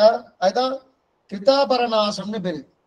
கிருத்தபரமாசம் அப்படின்னா அதுக்கு பேரு, அது கிருத்தபரமாசம்னு பேரு. அப்படின்னா இந்த சொல்லப்பட்ட இந்த ஆத்மா அழிந்துனாலே இவனுடைய புண்ணிய பாபங்கள் அப்படியே போயிடுது. அதுக்கப்புறம் அகிருத அபியாகமம், அகிருத அபியாகம்னா செய்யாததற்கு நான் அனுபவிக்கணும், செய்யாததற்கு நான் அனுபவிக்கணும், செய்யாததற்கு நான் அனுபவிக்கணும். என்னன்னா ஒண்ணும் இல்லை, ஒருத்தர் யாரோ பிச்சைக்காரனா இருக்கார், வாசல்ல வீதியில இருக்கார். வீதியில இருக்கும்போது அவர் ஏன் சுவாமி யாரோ எப்படியோ பெரிய பெரிய பணக்காரரா இருக்கார், நான் அனுபவிச்சுட்டு இருக்கேனே அப்படின்னு ஒண்ணு வரும். ஏன் நீ பண்ண கர்மானா, நான் தான் கர்மாவே இல்லையே சுவாமி, ஆத்மா தான் அழிஞ்சு போயிடுத்தேன். இதுக்கு முன்னாடி ஜென்மா இருந்தா தான் அந்த கர்மத்தின் பலனாக இப்ப நான் பிச்சைக்காரனா இருக்கேன்னு சொல்ல முடியும். அதெல்லாம் ஒத்துக்கவே இல்லையே. அப்ப ஆத்மா நிச்சயம் ஒத்துண்டாதான் முன்னாடி ஜென்மா உண்டு, அந்த ஜென்மாவுக்கு தகுந்தாற் போல பாப புண்ணிய கர்மங்களை இந்த ஜென்மால அனுபவித்துக் கொண்டிருக்கிறேன். முன்னாடினா இதுக்கு முன்னாடியே அர்த்தம் இல்லை, எத்தனையோ ஜென்மாக்கள், எத்தனையோ கோடிக்கணக்கான ஜென்மாக்கள் பாப புண்ணியங்கள் மூட்ட முடியா இருக்கணும். கற்றுக்கறவை கணங்கள் பல கறந்து அந்தந்த பாப புண்ணியங்களுக்கு தகுந்தா போல இப்ப அனுபவிக்கிறேன்னு ஒத்துக்கலாம். ஆத்மா நித்தியம் இல்லை சுவாமி அப்படின்னாச்சுன்னா நான் ஏன் இப்ப நான் இப்படி பிறந்தேன், அவர் ஏன் இப்படி பிறந்தார், அது பதில் சொல்ல முடியுமா? சொல்ல முடியாது. இதை நீங்க வெளிநாட்டு தேசத்துல இருக்கிற மதத்தவர் இதை கேட்டுலாம் அவளுக்கு சமாதானம் வரணும்னா வரவே வராது. அவர்கிட்ட கேட்டு பாருங்க, ஓகோ ஓகோ ஓகோன்னு என்னன்னோ பேசுவா, ஒரு பிச்சுட்டு கொட்டும், இதை கொட்டும் அதை கொட்டும் என்னன்னோ பேசுவா. சரி நீ ஏன் இப்படி இருக்க, அவரே அப்படி இருக்காரு, அவரே அப்படி இருக்காருன்னு கேட்டு பாருங்க, பதில் உண்டானா கிடையாது. அவர் உடனே என்ன சொல்லுவா, கர்மான்வா. கர்மா எப்ப வந்து தெரியுமா, இந்த ஜென்மாலேயே போன ஜென்மனா, அப்ப போன ஜென்மனா அப்ப ஆத்மா உண்டான்னு இதெல்லாம் ஒத்துக்கிறது. அப்படின்னா என்ன வருது, இந்த 2 குற்றங்கள் வருது, கிருத்த பரணாசம் அகிருத்த அபியாகமம். அகிருத்த அபியாகமம்னா நான் செய்யாத குற்றத்துக்காக இந்த ஜன்மார நான் அனுபவிக்கிறேன், செய்யாத குற்றத்துக்காக. சின்ன பாருங்க, அப்பனா என்ன அர்த்தம், போன பிறவியில நீ பண்ணினது காரணம் சொல்லினாதான் ஓ அதனால இப்ப அனுபவிக்கிறேன்னு சொல்லலாம். போன பிறவியே இல்லையே சுவாமி, வந்தேன் போறேன் அவ்வளவுதான், வேற எதுவும் கிடையாது. ஆத்மா நிச்சயம் இல்லையே சொல்லியாச்சுன்னா அப்ப என்ன ஆகுது, அப்ப அனித்தியம்னா போன பிரிவு என்றும் இல்லையே. மேலும் தேகத்தோட ஆத்மா போயிடுத்தோனும். அப்ப அடியன் போன பிரிவில அது அழிஞ்சு போயிருக்குமோனோ, அப்ப ஆத்மாவே இருக்காதனோ. ஆனால் இப்ப நான் ஏதோ பண்ணிட்டு இருக்கணும், ஏதோ துக்கத்தை அனுபவிச்சுட்டு இருக்கணும். அந்த அனுபவம் எனக்கு ஏன் சுவாமி இந்த துக்கம் இந்த அனுபவம் இருக்கணும்? அவ நன்னா இருக்காளே சுவாமி. சில பேர் இந்த கேள்வி கேட்டு இருப்பா. எவ்வளவு தர்ம அதர்ம காரியம் பண்ணிட்டு இருக்கா துரியோதனன் நன்னா இருக்கான், எவ்வளவு நல்ல காரியம் பண்ணிட்டு இருக்கா தர்மராஜனும் சமப்பட்டு இருக்கானேன்னு கேட்பான். வாசனா அவள் அவருடைய கர்ம வினை. அந்த கர்ம அதுக்கப்புறம் கடைசியில வந்து சிரமப்பட்டான். சிரமப்பட்டது யாரு? தர்மராஜன் இல்ல, சிரமப்பட்டது துரியோதனன் தான். தர்மராஜன் சிரமப்படல. இருக்கட்டும், எதுக்கு சொல்ல வந்தேன்னா, அதே போல இங்க நான் ஆத்மா நித்தியம் இல்ல அனித்தியம்னு இருந்தாச்சுன்னா ஏன் இப்படி பிறந்த? அதுக்கு பதிலே இல்லை. இதுல என்னது ஒரு நீரோடை மாதிரி சொல்லிட்டு இருக்கேன். இதுக்கு சொல்ல வந்தேன்னா அப்ப இதுக்கு சொல்ல வந்தேன். அப்ப ஒண்ணும் பண்ணலைன்னா அப்ப இந்த புகார் வரும். சுவாமி எத்தையுமே பண்ணல, நான் ஏன் சுவாமி அனுபவிச்சுட்டு இருக்கேன் பிச்சைக்காரன் மாதிரி? அவர் என்ன பண்ணாரு, அவரை பண்ணா அப்ப ஏதோ ஒண்ணு ஒத்துக்கணும் ஆகணும். அப்ப அப்படின்னு என்ன சொல்றான், உன் கர்மா வழியா பண்ணிட்டு இருக்க, அதனால சொல்லிட்டு இருக்காருன்னா அப்ப கர்மான்னு சொல்லியாச்சுன்னா ஆத்மா அனித்தியம்னு சொன்னா அப்ப முன்னாடி இல்ல பின்னாடி இல்ல. ஆத்மா அனித்தியம் வந்துருச்சுன்னா முன்னாடி இல்ல பின்னாடி இல்ல. அப்ப இந்த பிரிவிலே நான் இந்த பிரிவில் ஏதோ பாபம் பண்ணேன், கொலை பண்ணேன், இதுக்கு அடுத்த பிரிவில் எனக்கு தண்டனைன்னா இல்லையே சுவாமி, என்ன வேணா பண்ணுவோம். இதுதான் சார்வாகம் சொல்றான். இந்த தேகமே ஆத்மா ஒண்ணும் கிடையாது, எவ்வளவுனா பண்ணு, கடன் வாங்கிக்கோ, நெய்யா சாப்பிடு, பாலா சாப்பிடு, இல்லையா கடன் வாங்கிக்கோ, பணம் கொடுக்காத, கொடுக்கணும்னு அவசியம் இல்லை, கொடுக்கலன்னா பாவம் கிடையாது. இன்னைக்கு சில பேர் அப்படியே இருக்கா, சில பேர் அப்படியே இருக்கு. இது சொல்ல இன்னொரு தெரிவிக்கிறாங்கன்னா அப்ப காரணமே இல்லாம போயிடுதணும். அப்ப ஒண்ணுமில்லை, நான் இப்ப நான் வலிக்கிறது, எனக்கு இந்த ஜென்மால் வலிக்கிறது, இந்த வலிப்பதற்கு காரணம் இருக்கான்னா காரணம் இல்லையே. இதுதான் அகிருத அபியாகமம். அகிருத அபியாகமம். அப்ப கிருத பரநாசம், அகிருத அபியாகமம், இது ரெண்டும் வராமைக்காக. கிருத பரநாசம் என்னது? ஆத்மா நித்தியம் நித்தியம் சொல்லிட்டு நான் என்ன பண்ணேன், நான் என்னென்ன பண்றணும் அதெல்லாம் கிடையாது இல்லையாச்சுன்னா கிருத்த பரநாசம். அதே பண்ணினதுக்கு நான் அனுபவிக்கல சுவாமி, யாரோ பண்ணியிருக்கான்னு ஒண்ணுமே இல்லை, நான் ஏன் இவ்வளவு சிரமப்பட்டு இருக்க பிச்சைக்காரனா இருக்கேன்னா அதுக்கு அகிருத அபியாகம் பேரு. இந்த ரெண்டுத்துக்கும் நமக்கு பதிலே கிடைக்காது. ஏன்னா தண்டனை எனக்கு தேவையில்லாம தண்டனை அனுபவிச்சுன்னு போடுவா இல்லையா. அப்ப ரெண்டாவது செய்த நன்மைக்கு பரிசு கிடைக்கல. நிறைய பேர் சட்டம் போடுவோம், எவ்வளவு நன்மை பண்ணியிருக்கேன் சுவாமி, எனக்கு பரிசு கிடைக்கல. என்னது இது? என்னது இது? கிருத்த பரநாசம். நான் எவ்வளவு நன்மை எல்லாம் பண்ணணும், இந்த ஜென்மால எத்தனை தான தர்மங்கள் பண்ணினேன், எனக்கு எந்த நன்மையும் கிடைக்கல, ஓன்னு அழுவா. செய்யாத தப்புக்கு இப்ப நான் தண்டை அனுபவிச்சுட்டு இருக்கேன். இதுக்கு என்ன பேரு? அகிருத அபியாகமம்னு பேரு. அப்ப இந்த ஜென்மால சில பேர் வழியால தவிச்சுட்டு காரணம், செய்யாத தப்புக்கு நான் வழி அனுப்பிச்சுட்டு இருக்கேன். இதுக்கு பதில் சொல்ல முடியாது. அந்த ஜென்மால ரொம்ப நன்னா இருந்தேன் சுவாமி, நிறைய தர்ம காரியங்கள் பண்ணிட்டு இருந்தேன் சுவாமி, ஆனா எனக்கு அதுக்கு ஒண்ணுமே கிடைக்கலையேன்னா செய்த இதுக்கு பரிசு கிடைக்கல, நல்லது பண்ணணும் அதுக்கு பரிசு கிடைக்கலன்னு தெரியும். அதனால இந்த தோஷம் வரணாம இருக்கணும்னா ஆத்மா நித்தியம். ஆத்மா நித்தியம் லாஜிக்கா எடுத்துட்டா பாருங்க. இது ஒரு லாஜிக், நியாயசாஸ்திரம் இது. அப்படின்னா நீ ஒத்துண்டுதான் ஆகணும். ஒத்துக்கொள்ளா இந்த மாதிரியான குற்றங்கள் வருது பாரு அப்படின்னு தெரியுது. ஆத்மா நித்தியம். இன்னொரு ஆத்மாவை நித்தியம் நான் சொல்ல, இந்த பௌத்த என்ன சொல்ற, பௌத்த சமயம் அவன் என்ன சொல்றான், ஆத்மா சனிக்கம்ன்றான். சனிக்க ஞானம்தான் ஆத்மா. இதெல்லாம் சுருக்கமா தான் பார்க்க போறோம். எப்பயாவது வாய்ப்பு கிடைச்சா நான் சொல்றேன். சீபாஷத்திலிருந்து எடுக்கணும்னா அதுக்கு கொஞ்சம் நியாய சாஸ்திரம், மீமாம்சா சாஸ்திரம், தர்க்க சாஸ்திரம் கொஞ்சம் தெரிஞ்சுட்டுதான், தெரிஞ்சாதான் சட்டுன்னு புரியும். இல்லைன்னா சட்டுன்னு புரியறது கொஞ்சம் கஷ்டம். இருக்கட்டும். இப்ப பௌத்தர் என்ன சொல்றாங்க, ஜைனன் பார்த்தோம், ஆத்மா யானை அளவு ஆத்மா, யானை அளவு பெருசு, பூன அளவு ஆத்மா, பூன அளவு சிறியதுன்னு பார்த்தோம்னா, இப்ப ஜைனன் பௌத்தர் என்ன சொல்றான்னா ஆத்மா ஞானம் சனிகம், சனிக ஞானமே ஆத்மா.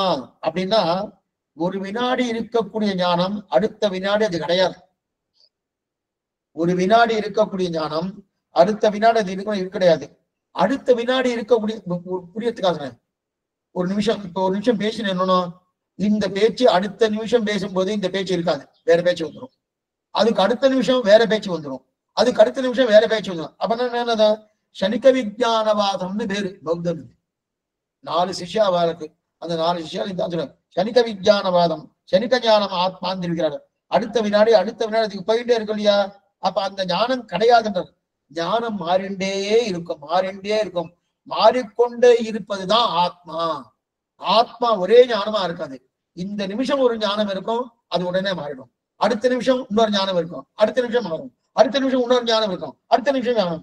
சனிக்க விஜயானவாதம் வேறு. அப்படின்னா ஆத்மா சனிக்கம், ஞானமும் சனிக்கம். இது பௌத்தரின் வாதம். ஞானமும் சனிக்கம். அதாவது பிரியத்துக்காசுல ஒரே எக்ஸாம்பிள் சொன்னா சட்டுன்னு பிடிக்கும். அப்படியே எனக்கு 5 வயசுல எனக்கு வண்டி ஓட்ட தெரியாது. 5 வயசுல கார் ஓட்டுவேனா? கார் ஓட்ட தெரியாது. அப்படியே கார் ஓட்டுவேன். இப்ப ஓட்டுறேன், இப்ப கார் ஓட்டுறேன். 5 வயசுல கார் ஓட்ட தெரியாது, இப்ப ஓட்ட தெரியும். அதே போல 10 வயசுல அடியனுக்கு பாட்டு பாட தெரியாது, இப்பவும் தெரியாது வச்சுக்கோ. ஆனா 10 வயசுல காலேஜ் பண்ண தெரியுமா? தெரியாது. இப்ப தெரியும்னு சொல்ல முடியாது, ஏதோ வளரிட்டு இருக்கேன், இருக்கட்டும், தெரியுது இல்லையா? அப்ப அங்க இருக்கிறது இங்க இருக்க வித்தியாசம் இல்லையா? 10 வயசுல பாட்டு பாட தெரியாம இருக்கு இல்லையா? இப்ப 5 வயசுல பாட்டு பாட்டு இருக்கணும். அப்ப அது வேறு இது வேறு. 50 வயசுல என்னுடைய நிலை வேறு. நானேதான் 5 வயசுல இருந்தேன், நானேதான் 10 வயசுல வேற மாதிரி இருந்தேன், நானேதான் 20 வயசுல கார் ஓட்டிட்டு இருந்தேன், நானேதான் 50 வயசுல காலட்சம் பண்ணிட்டு இருந்தேன். இது ஒவ்வொன்றும் உண்டு இல்லையா? இதெல்லாம் இல்லைன்ற இதெல்லாம் இல்ல. ஆத்மா சனிக்கமாக இருந்தா முன்னாடி என்ன இருந்ததோ இப்ப எனக்கு நடக்கிறது, முன்னாடி என்ன இருந்ததோ அது இப்ப எனக்கு நடக்கிறது. நேத்திக்கு ஓட்ட தெரியும், இன்னைக்கு ஓட்ட தெரியும். அப்ப அது எனக்கு நடக்குதுன்னு இருக்கணும்.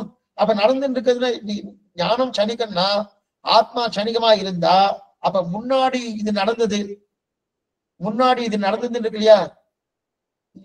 பிரியத்துக்கா ஒண்ணு சொல்ல வம்புதான் அதெல்லாம் சொன்னாலே. கல்யாணம் ஆகாத எனக்கு தானே கல்யாணம் ஆயிடுச்சுன்னு நினைக்கிறேன். ஞானம் அது மாதிரி சுவாமி, சனிக்க ஞானம். கல்யாணமே ஆகல சுவாமி, போன போன போன போன நிமிஷம் கல்யாணம் ஆகல. இப்ப என்ன கல்யாணம் ஆயிடுச்சு சுவாமி. சுவாமி ரொம்ப இருக்கு சுவாமி, அந்த மாதிரிதான் இருக்கு. சனிக்க விஞ்ஞான ஞானம்னா அந்த மாதிரிதான் இருக்கு. அப்ப ஞானம் சனிக்கன்னு தெரிவிக்கிறா இல்லையா? இப்ப இது நடக்கிறது என்கிற தொடர்ச்சியே வராது, அந்த தொடர்ச்சி வரணும். ஒவ்வொரு என்னுமே ஞானம் சிறிதாக தான் ஞானத்தை பெறணும். அதே போல பணத்தை சேமிக்கணும், சிறிதாக தான் சேமிக்க முடியும். அதே போல வீரத்தையும் சிறிதாக தான் வீரத்தை நம்ம பெற முடியும், அன்பையும் சிறிதாக தான் பெற முடியும். அப்படி இருக்க செய்தே இது ஒரே நிமிஷத்துல சனிக்க விஞ்ஞான ஞானம்னா ஒரே நிமிஷத்துல போயிடுத்து அப்படின்னு சொல்லியாச்சுன்னா பிரயோஜனம் இல்லையே. அந்த தொடர்ச்சி வராது இல்லையா? தொடர்ச்சி இருக்க, எப்ப அந்த தொடர்ச்சி இருக்கோ அப்ப நித்தியம்தான் எது? ஞானம். ஏன்னா ஞானம் நித்தியம் இல்லைன்னு சொல்லிட்டு இருக்கார் பௌத்தன். சனிக்க விஞ்ஞானவாதம்னு பௌத்தனுடைய வாதம் என்ன? ஒரு நிமிஷம் இருக்கக்கூடிய ஞானம் அடுத்த நிமிஷம் இல்லைன்னாரு. ஞானம் நித்தியம், அதுவும் சனிக்கம் இல்லை அப்படின்னு ஸ்தாபிச்சுட்டார். சரி, நித்தியன்னு ஒத்துண்டா ஜீவன் நஷ்டப்பட்டான். இந்த வார்த்தை தான் வந்துட்டு இருக்கே சுவாமி. ஜீவன் நஷ்டப்பட்டார் தானே, பாத்துக்கோ. இதெல்லாம் கேட்டு இருக்கோம். ஜீவன் நஷ்டப்பட்டார் இருந்திருக்கும், ஆத்மா பிறந்தார்னு சொல்றோம், ஆத்மா அழிந்தார்னு சொல்றோமா சுவாமி?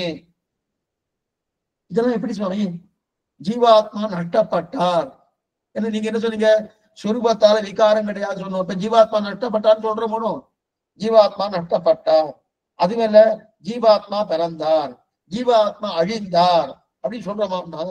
இது எதனால இந்த மாதிரி சொல்றேன்னா, ஒரு ஜீவாத்மாவுக்கும் ஒரு சரீரத்துக்கும் இருக்கிற தொடர்பு இருக்கு, அதைத்தான் உற்பத்தின்னு சொல்றோம். பிறந்தார் பிறந்தார் பிறந்தார்னா என்ன அர்த்தம்? ஆத்மா பிறந்தார்னு அர்த்தம் இல்லை. இந்த ஆத்மா ஒரு சரீரத்தை எடுத்துக்கொண்டது, அதான் பிறந்தார்னு அர்த்தம். இந்த ஆத்மா அந்த சரீரத்தை விட்டது, அதுதான் இறந்தார். ஆத்மா இறக்கல, ஆத்மா பிறக்கல. என்ன வரணும்? ஆத்மா நித்தியம். அப்ப ஆத்மா நஷ்டப்பட்டான்னு என்ன அர்த்தம்? சரீரத்தோடு தொடர்பு இருந்தா இருக்கான்னு அர்த்தம். சரீரத்தோடு தொடர்பு இல்லை அடுத்து போயிடுச்சுன்னா உற்பத்தி இல்லைன்னு அர்த்தம். தனித்து உற்பத்தி எல்லாம் ஆத்மாவுக்கு கிடையாது. தனித்து உற்பத்தி எல்லாம் ஆத்மாவுக்கு தெரியாது. தேக சம்பந்தம் ஏற்பட்டால் உற்பத்தி, தேக வியோகம், தேகத்திலிருந்து விட்டுட்டா வச்சுக்கேன், ஏற்பட்டு நாசம். அதத்தான் ஆத்ம நாசம்னு சொல்றான். ஆனா ஆத்ம நாசம் ஆகாது, சரீரம் தான் நாசம் ஆகுது. ஆனா அந்த சரீரத்தை விட்டு விட்டோணும், அதனால நாசம்டா.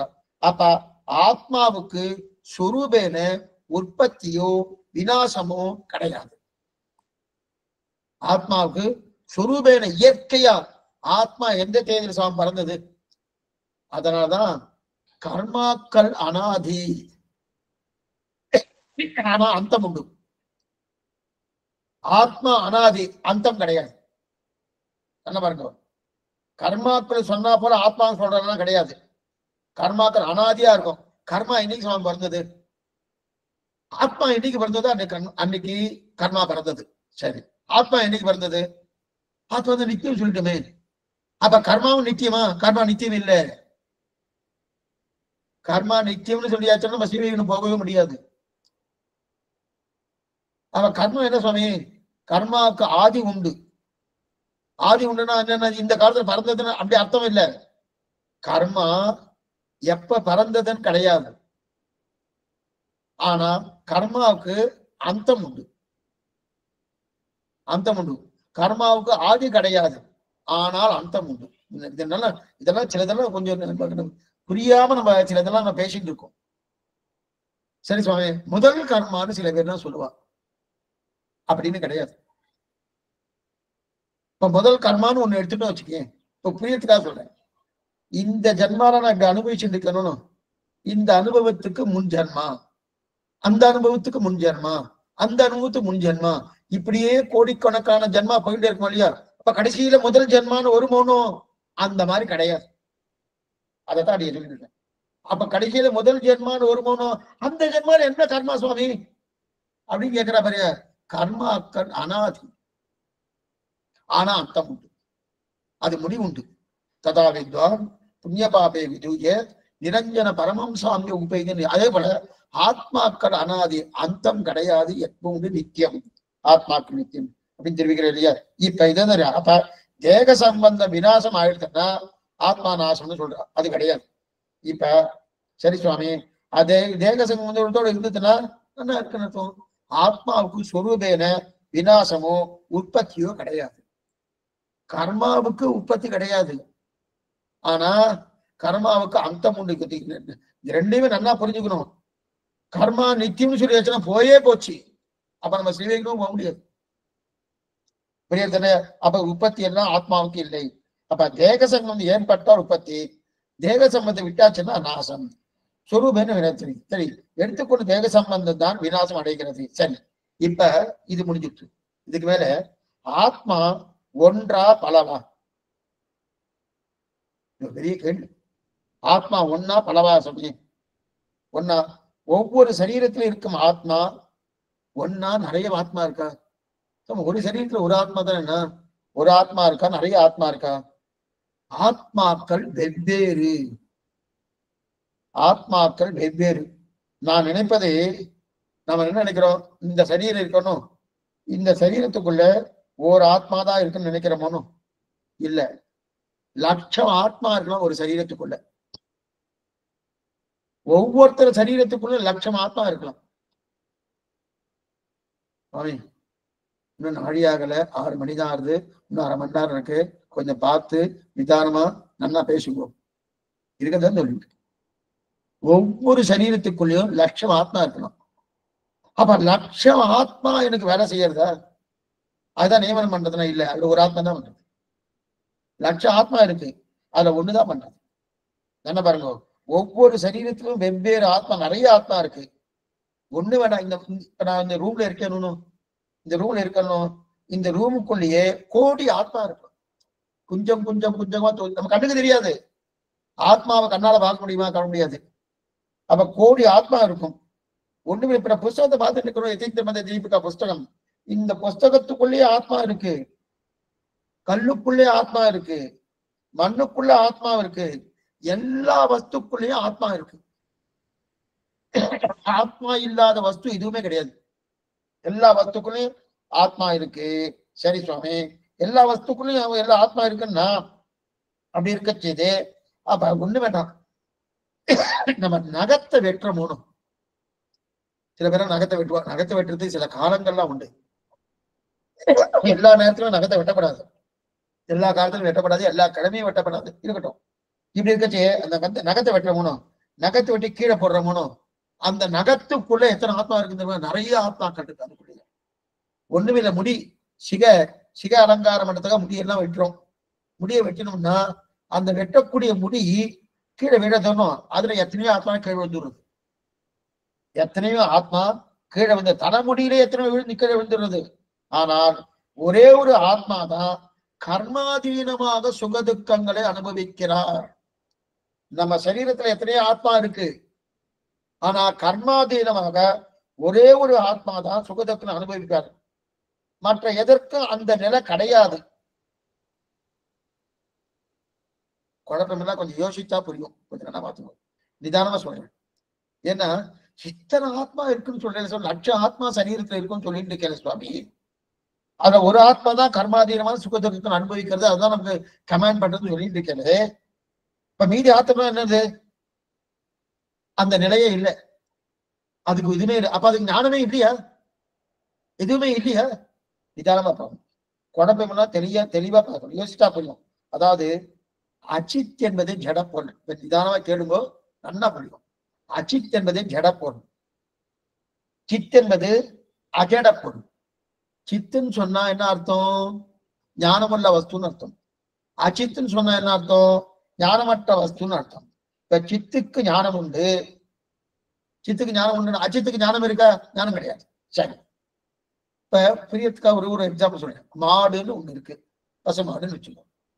அந்த பசுமாடு ஒரு உருவ அமைப்பு தானது. பசுமாடுன்னு ஒரு உருவமைப்பு. ஆடுன்னு ஒண்ணு இருக்கு, பாம்புன்னு ஒண்ணு இருக்கு, புலின்னு ஒண்ணு இருக்கு, சிங்கம்னு ஒண்ணு இருக்கு. இதெல்லாம் உருவ அமைப்பு தானே. அந்த உருவ அமைப்போடு இருப்பது அச்சித்தத்துவம், அது சித்தத்துவம் அல்ல. நல்லா புரிஞ்சுக்கோ, அச்சித்தத்துவம் சித்தத்துவமே கிடையாது. ஒரு உருவ அமைப்போடு இருக்குன்னு சொன்னாலே அது அச்சித்தத்துவம்னு பேரு, சித்தத்துவம். அந்த அச்சித்துக்குள்ள ஆத்மா இருக்கு, அந்த அச்சித்துக்குள்ள ஆத்மா இருக்கு. சரி, அப்ப கல்லும் அச்சித்து தான். இதே போல இப்ப மனுஷன் சுவாமி, மனுஷன் சித்து தானே. மனுஷன் சித்து இல்ல. நம்ம என்ன இருக்கோம்? மனுஷன் சித்துன்னு நினைக்கிறோம். சித்தான ஜீவாத்மா மனுஷன். ரொம்ப தப்பு. சித்தான ஜீவாத்மா மனுஷன் அல்ல. கல் எப்படி அச்சித்தோ அதே போல மனுஷனும் அச்சித்து தான். உங்க நான் அடியே பார்க்கல, நீங்களாம் அந்த இதெல்லாம் ஆஃப் பண்ணி வச்சிருக்கீங்க, பார்க்க முடியாது. பார்த்தேன்னு வச்சுக்கோ, நீங்களும் அச்சித்து தான். நீங்க அடியனை பார்க்கறேன், அடியேன் அச்சித்து தான். அடியேன்னா அடியன் சரீரத்தை சொல்லிட்டு இருக்கேன், அடியேன்னா ஆத்மாவை சொல்லல. அப்ப மனுஷன்னா அது சரீரத்தை குறிக்கும், ஆடுன்னா அது சரீரத்தை குறிக்கும். அதே போல புலின்னா அது சரீரத்தை குறிக்கிறது, பசுமாடுன்னா சரீரத்தை குறிக்கிறதுனோ. அப்ப மனுஷன்னா அச்சித்து தான், அதுவும் அச்சித்து தான். சித்தென்று சொல்கிறோம் என்ன? உருவமைப்பைத்தான் சொல்லுகிறோம். மனுஷ உருவமைப்பு அச்சித்து தான். நம்ம மனுஷனை பார்த்து அறிவு இருக்கான்னு கேட்கிறோம். சரீரத்துக்கு அறிவு கிடையாது, மூளைக்கும் அறிவு கிடையாது. சில பேர் மூளை இருக்கா, அறிவு இருந்தா மனைவியார் கேட்கிறாருன்னு. மூளைக்கும் அறிவு கிடையாது. முன்னாடியே அடிக்க சொல்லியிருக்கேன். அப்ப எதுக்கு சொல்ல இருக்கு? ஆத்மா மட்டும் தான் அறிவு இருக்கு. சரி, இப்ப மனுஷ உறுப்பு அந்த உருவ அமைப்பு இருக்கு இல்லையா, அதுவும் அச்சித்து தான். இந்த கல்லுக்குள் சித்தான ஆத்மா இருக்கார். அதே போல மனுஷ உருவ அமைப்புக்குள் சித்தான ஆத்மா இருக்கிறார். சித்தான ஆத்மா இதுல இருக்காரு. மனுஷ உருவு என்பது அச்சித்து. அந்த மனுஷ உருவுக்குள்ளே சித்தான ஆத்மா இருக்கார். எது போல கல்லுக்குள்ள சித்தான ஆத்மா இருக்கார் இல்லையா, அதே போல மனுஷ உருவுக்குள்ள சித்தான ஆத்மா இருக்கார். இப்ப கல்லுக்குள்ள ஆத்மா, மனுஷனுக்குள்ள ஆத்மா இருக்கார் சுவாமி. ஆனா மனுஷன் வேலை செய்யறாரு சுவாமி, கல் வேலை செய்யலையே. நீங்க இவ்வளவு தூரம் இதெல்லாம் சொல்லிட்டு தெரியணும். இப்ப நான் கையை நீட்டுறேன், காலை நீட்டின்னு இருக்கேன், வாயால பேசிட்டு இருக்கேன், கண்ணால பார்த்துட்டு இருக்கேன், இத்தனையும் பண்ணிட்டு இருக்கணும். கல்லு பண்றதா? இப்ப கல்லுக்குள்ள ஆத்மா இருக்குன்னு சொன்னேன், மனுஷனுக்குள்ள ஆத்மா இருக்குன்னு சொன்னேன். மனுஷன் இதெல்லாம் பண்ணிட்டு இருக்கானே. அப்ப கல்லுக்குள்ள இருக்கக்கூடிய ஆத்மாவுக்கு ஞானம் இல்லைன்னு சொல்றேலா? மனுஷனுக்குள்ள இருக்கிற ஆத்மாவுக்கு ஞானம் உண்டுன்னு சொல்றேடா, ஜாகிரதையா கேட்கணும். இல்லைன்னா இப்ப என்ன வந்து என்ன நமக்கு என்ன தோணுது, கல்லுக்குள்ளேயும் ஆத்மா இருக்கு, மனுஷக்குள்ளேயும் ஆத்மா இருக்கு, மனுஷன் வேலை செய்யறாரு, கல்லு வேலை செய்யறேன்னா வாஸ்தவம் தான், உண்மைதான், கல்லு வேலை செய்யற, அதுக்குன்னு மனுஷ உருவத்தை ஆத்மா ஆக்க முடியாது. நல்லா பாத்துக்கோ. இப்ப மனுஷன் வேலை செய்யறானு, கையா பேசிட்டு இருக்கணும், அதே கையா இப்ப ஆசிட்டு இருக்கணும், தலையை ஆட்டிட்டு இருக்கணும். இப்ப இவரும் சித்து சுவாமி, மனுஷ உருவம் சித்து இல்ல, கிடையாது, அதுவா சித்து தான். அதுதான் பேச எல்லாமே அச்சித் தான், அச்சித் தான். அப்ப அதுக்கு ஞானம் கிடையாது, ஜடப்பொருள். சரி, ஆனா ஜீவாத்மா மனிதனுக்குள் இருக்கிறார் என்கிறோம் இல்லையா? அப்ப மனித சரீரத்தில் இருக்கும் ஜீவாத்மாவுக்கு என்ன தெரியுது? பாதி ஞானம் இருக்கும், பிரகாசிக்க தர்மபூத ஞானம் பிரகாசிக்கிறது. அந்த தர்மபூத ஞானம் தெரியுது. கல் சரீரத்தில் இருக்கும் ஜீவாத்மாவுக்கு ஞானம் பிரகாசிக்காது. இந்த மனித சரீரத்துக்கு இருக்கக்கூடிய ஜீவாத்மாவுக்கு பாதி ஓரளவுக்கு ஞானம் பிரகாசிக்கிறது. கல் சரீரத்தில் இருக்கக்கூடிய ஜீவாத்மாவுக்கு ஞானம் பிரகாசிக்காது. அதைத்தான் சுவாமி நாங்க சொல்லிட்டு இருக்கோம். அப்ப அந்த ஆத்மாவுக்கு ஞானம் உண்டு, இந்த ஆத்மாவுக்கு ஞானம் இல்லைன்னு வச்சுக்கலாம்னா கிடையாது. எல்லா ஆத்மாவுக்கும் ஞானம் உண்டு. அந்த ஞானம் பிரகாசிக்கிறதா பிரகாசிக்கலையாதான் நிலையே தவிர ஞானம் இல்லைன்னு சொல்லவே இல்லை. ஞானம் இல்லைன்னு சொல்லவே இல்லை, ஞானம் இருக்கு. அப்ப கல்லுக்குள்ள இருக்கிற ஆத்ம சரீரத்துக்கு ஜீவாத்மாவுக்கு ஞானம் பிரகாசிக்காது. என்ன சுவாமி, முழுக்க முழுக்க நன்னா அழுத்தப்பட்டு இருக்கும். அதாதான் அத கல்லுன்னு சொல்றோம், இத மனுஷன்னு சொல்றோம். மற்றபடி கல்லுக்கும் மனுஷனுக்கும் ஒவ்வொரு வாசியும் இல்லை. எந்த இதுவும் அச்சித்து தான், அதுவும் அச்சித்து தான், கல்லும் அச்சித்தான், இதுவும் அச்சித்து தான் சுவாமி. அப்பனா கல்லுக்கு கொடுக்குற மரியாதை மனுஷனுக்கு கொடுக்கலாமா? கல்ல கணிசிக்கிறதே கிடையாது. அந்த மாதிரி நம்மளுக்கு கணிசிக்காம போலாமன்னா இல்லையே. நான் இப்பதானே பார்த்தேன், அந்த பிரகாசிக்கிறதுன்னு பார்த்தோம்னோ அந்த பிரகாசிக்கிறதுக்கு உண்டான மரியாதை கொடுத்துதான், அந்த மதிப்பு கொடுத்துதான். சரி, அது எப்படி பிரகாசிக்கிறது? என்ன இடத்துல பாருங்க, என்ன பாருங்க. அதாவது அதான் கல் இருக்கிற மனுஷன் என்று சொல்கிறோம். மற்றபடி கல்லுக்கு மனுஷன் ஒரு வாசியம் இல்லை. சரி, இந்த சரீரமே பஞ்சபூதத்தால் பண்ணப்பட்டது. இந்த சரீரமே பஞ்சபூதத்தால் ஆக்கப்பட்டது, கல்லும் பஞ்சபூதத்தால் ஆக்கப்பட்டது. என்ன புரிஞ்சுக்குதா? அப்ப ஆத்மா எதனால் ஆக்கப்பட்டது? ஞானத்தால் ஆக்கப்பட்டது. சரீரம் பிருத்திவி அப்பு தேஜஸ் வாயு ஆகாசம் இந்த பஞ்சபூதத்தால் சரி ஆக்கப்பட்டது. ஆனா ஆத்மா ஞானத்தால் ஆக்கப்பட்டது. அது மட்டும் இல்ல, பஞ்சபூதத்தால் ஆக்கப்பட்டதுன்னு சொன்னாலே அஜித். இது சுலபமா ஞாபகம் வச்சுக்கலாம், ஒண்ணும் கஷ்டமே இல்லை, ரொம்ப சுலபமா வச்சுக்கலாம். பஞ்சபூதத்தால் ஆக்கப்பட்டதுன்னு சொன்னாலே அது என்ன சுவாமி? அதுக்கு அச்சித்துன்னு பேர். ஜீவாத்மா பஞ்சபூதத்தால் ஆக்கப்பட்டதா? இல்லையே. ஜீவாத்மா பஞ்சபூதத்தால் ஆக்கப்பட, ஜீவாத்மா ஆக்கப்பட்டது ஞானத்தால் ஆக்கப்பட்டது. எப்ப பஞ்சபூதத்தால் ஆக்கப்படலையோ அது ஜடம் இல்லை, அஜடம். ஜடம்னா ஞானசூன்யம்னு பேரு, அது அஜடம். ஆனால் கல்லுக்குள் இருக்க ஆத்மாவுக்கு ஞானம் இல்லையே சுவாமி. சரி, அதுவும் ஆத்மா தானே, அது ஜடப்பொருள் தானே, இல்லையே அஜடம் தானே. சரி, ஞானம் இல்லையே. மனுஷனுக்கு இருக்கக்கூடிய ஆத்மாவுக்கு ஞானம் இருக்கே. அதைத்தான் வேற ஒருத்தர் கேட்கிற மாதிரி வச்சுப்போமே, அதுதான் நாங்க கேட்கிறோம். என்ன கேட்கிறோம் நாங்க? அப்ப கல்லுக்குள்ள இருக்கிற ஆத்மாவுக்கு ஞானமே இல்லை, மனுஷனுக்குள்ள இருக்கக்கூடிய ஆத்மாவுக்கு ஞானம் இருக்குன்னு வச்சுக்கலாமா? அந்த மாதிரி வைத்துக் கொள்ளலாமா? கிடையாது. ரெண்டுத்துக்கும் ஞானம் உண்டு சுவாமி. ரெண்டையும் நீங்களே சொல்றேன், குழப்பம் சுவாமி. நீங்க ஒண்ணு இப்படியா சொல்லணும், இல்ல அப்படியா சொல்லணும். அது விட்டுட்டு குழப்பின்னு இருக்கல. கல்லுக்குள்ள இருக்கிற ஞானம் ஒண்ணு, இதுவும் ஒண்ணு, ரெண்டு ஒண்ணுதான். ஆனா அந்த ஞானம் பிரகாசிக்கிறது, இந்த ஞானம் பிரகாசிக்கல. அதுதான் ஏன். அதே மனுஷனுக்கு இருக்கக்கூடிய ஞானம் பிரகாசிக்கிறது, அந்த ஞானம் பிரகாசம் ஏன்? மனுஷனுக்கு ஆத்மாவுக்கு ஞானம் இருக்கு அந்த, ஆனா ஆத்மா என்றாலும் அது எந்த ஆத்மாவா இருந்தாலும் ஞானம் உண்டு. ஆனா மனுஷ சரீரம் பேசுறது, மனுஷ சரீரம் ஆடுறது, பாடுறது, ஓடுறது, என்னென்னவோ பண்றது. ஆனா கல் சரீரம் ஒண்ணும் பண்ணலையே, எதுவுமே பண்ணலையே. இதெல்லாம் என்ன பண்றது வேண்டின்னு இருக்க. இப்ப இது காரணம் என்ன கண்டுபிடிக்கணும் இல்லையா? இப்ப ரெண்டுத்துக்குமே ஞானத்தால பொது. ஜாக்கிரதையா கேட்கணும் நீங்க. கல் சரீர கல்லுக்குள்ள இருக்கக்கூடிய ஆத்மாவுக்கும் ஞானம் உண்டு. மனுஷ சரீரத்துக்குள்ள இருக்கக்கூடிய ஆத்மாவுக்கும் ஞானம் உண்டு. ஆனா மனுஷ சரீரத்துக்குரிய ஆத்மாவுக்கு நன்னா பிரகாசிக்கிறது. சல் சரீரத்தில் இருக்க கல்லுக்குள்ள இருக்கக்கூடிய ஆத்மா பிரகாசிக்கல. அததான் சுவாமி இது நல்லா ஆடுறது, பாடுறது, பேசுறது, எல்லாம் பண்றது, பிரகாசிக்கிறது. ஆனா கல்லில் இருக்க ஆத்மா பிரகாசிக்கலைன்னா மனுஷ சரீரத்தில் அந்த ஆத்மா இருப்பதினால் அதற்கு பாதி ஞானம் இருக்குன்னு அர்த்தம்.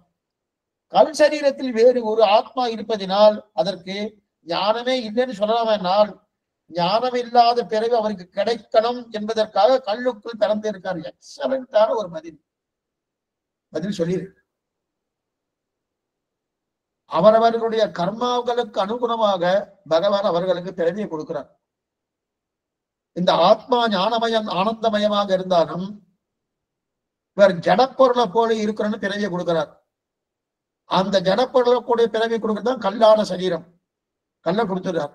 அந்த கல்லுக்குள்ள அந்த ஆத்மா வச்சுடுறார். அது அப்படியே இருக்கு. எத்தனை நாள் இருக்குமோ இருந்துட்டே இருக்கும். அந்த அப்பனா என்ன, அதை பண்ண கர்மத்துக்கு அனுகுணமாக அது ஆத்மாவுக்கு ஞானமயம் ஆனந்தமயமாக இருந்தாலும் அந்த ஞானம் பிரகாசப்படாத ஒரு நிலையை கர்மா இவர் பண்ணபடியாலே அந்த ஜன்மாவை பகவான் அந்த ஆத்மாவுக்கு கல்லுக்குள்ள கொடுத்துடுறார். ஆனா இதே மனுஷனுக்கு இருக்கக்கூடிய ஆத்மா இருக்கணும். இப்ப உடனே நீங்க என்ன, அப்ப மனுஷ ஆத்மா வேறா கல் ஆத்மா வேறான்னு கேட்காதீங்க. ஆத்மாலாம் ஒண்ணுதான். வெவ்வேறு ஆத்மாக்கள் உண்டு. ஆத்மாவுக்கு பொதுவா ஞானமயம் ஆனந்தமயமா இருக்குமே தவிர ஆத்மாவுக்குள்ள தாரதமியங்கள் கிடையாது. அப்ப அப்படி இருக்கச்சதே கல்லுக்குள் பிறந்தா இருக்கணும். ஞானம் இருக்கிற பிறவி கிடைக்கணும் என்பதற்காக மனுஷனை கொடுத்திருக்கார். அரிது அரிது மானிடராய் பிறத்தல் அரிது கேள்விப்பட்டி கல்லூரும். அப்படி இருக்கச்சதே அந்த பிறவி கொடுத்த உடனே இவர் நல்லா பண்ணட்டான். ஆனா இதனால இவருடைய கர்மத்துக்கு அனுகுணமாக, இவருடைய புண்ணிய பாவத்துக்கு அனுகுணமாக அந்த பிறவியை கொடுக்கிறார். அந்த ஆத்மாவின் புண்ணிய பாவத்துக்கு அனுகுணமாக கல்லான பிறவியை கொடுக்கிறார். அதனால ஞானம் பிரகாசிக்கல. ஞானம் இருக்கு, இல்லைன்னு கிடையாது. ஞானம் பிரகாசிக்கல, பிறவியாக இருக்கிறது. அப்படின்னா அது கல், அது மண்ணுக்குள் தான் இருக்கும். அங்கு ஓரளவு ஞானம் இருக்கிற பிறவி இருக்கிறவன்றுதான் அவர்கள் கர்மா இருக்கிற, அதாவது பிரியத்துக்காக சொல்றேன். இன்னொன்னு சொல்றேன், இது இருக்கும் நல்லா புரிஞ்சிருது. என்ன புரியுறதுன்னா, ஏன் சுவாமி மனுஷ பிறவில இருக்கக்கூடிய ஆத்மாவுக்கு நன்னா பிரகாசிக்கிறது அங்கேயே பிரசார கர்மாதீனம். அந்த பிறவியை பகவானே கொடுக்கிறார். அவரவர்களுடைய கர்மாக்கு அனுகுணமாக நீ கல்லா பிறப்ப, நீ பட்சியா பிறப்ப, நீ மரமா பிறப்ப, நீ செடியா பிறப்ப, நீ பள்ளியா பிறப்ப, நீ பாம்பா பிறப்ப, ஒவ்வொன்றுக்கும் அந்த மாதிரி கொடுத்துருக்காரு. மனுஷனுன்னா அதுக்குண்டான அனுகுணமாக அது கொடுத்துடுறாரு. அதனால அந்த மனுஷனுக்கு உண்டான தன்மை அந்த ஞானம் நல்லா பிரகாசிக்கிறது. கண்ணாலாம் ஒண்ணும் இல்லை, பாதி கூட இல்லை, இன்னும் குறைச்சலாதான் சொல்லணும். அப்படியே கொஞ்சம் நல்லா இருக்கட்டுமே, கொஞ்சம் பிரகாசமா இருக்கட்டுமே, ரொம்ப டீகிரேட் பண்ண வேண்டாமே மனுஷனை பற்றின்றதுக்காக சும்மா சொல்லிட்டு இருக்கேன். அப்படி இருக்க செய்து அப்ப ஓரளவுக்கு ஞானம் இருக்கிற பிறவியை கொடுக்கிறார் தாங்க. ஆனா அது அவர் கர்மா இருக்கின்ற, அதாவது பெரியத்துக்காக வெளிச்சம் இருக்கணும். அதே விளக்கே எக்ஸாம்பிள் எடுத்துக்கிறோம்.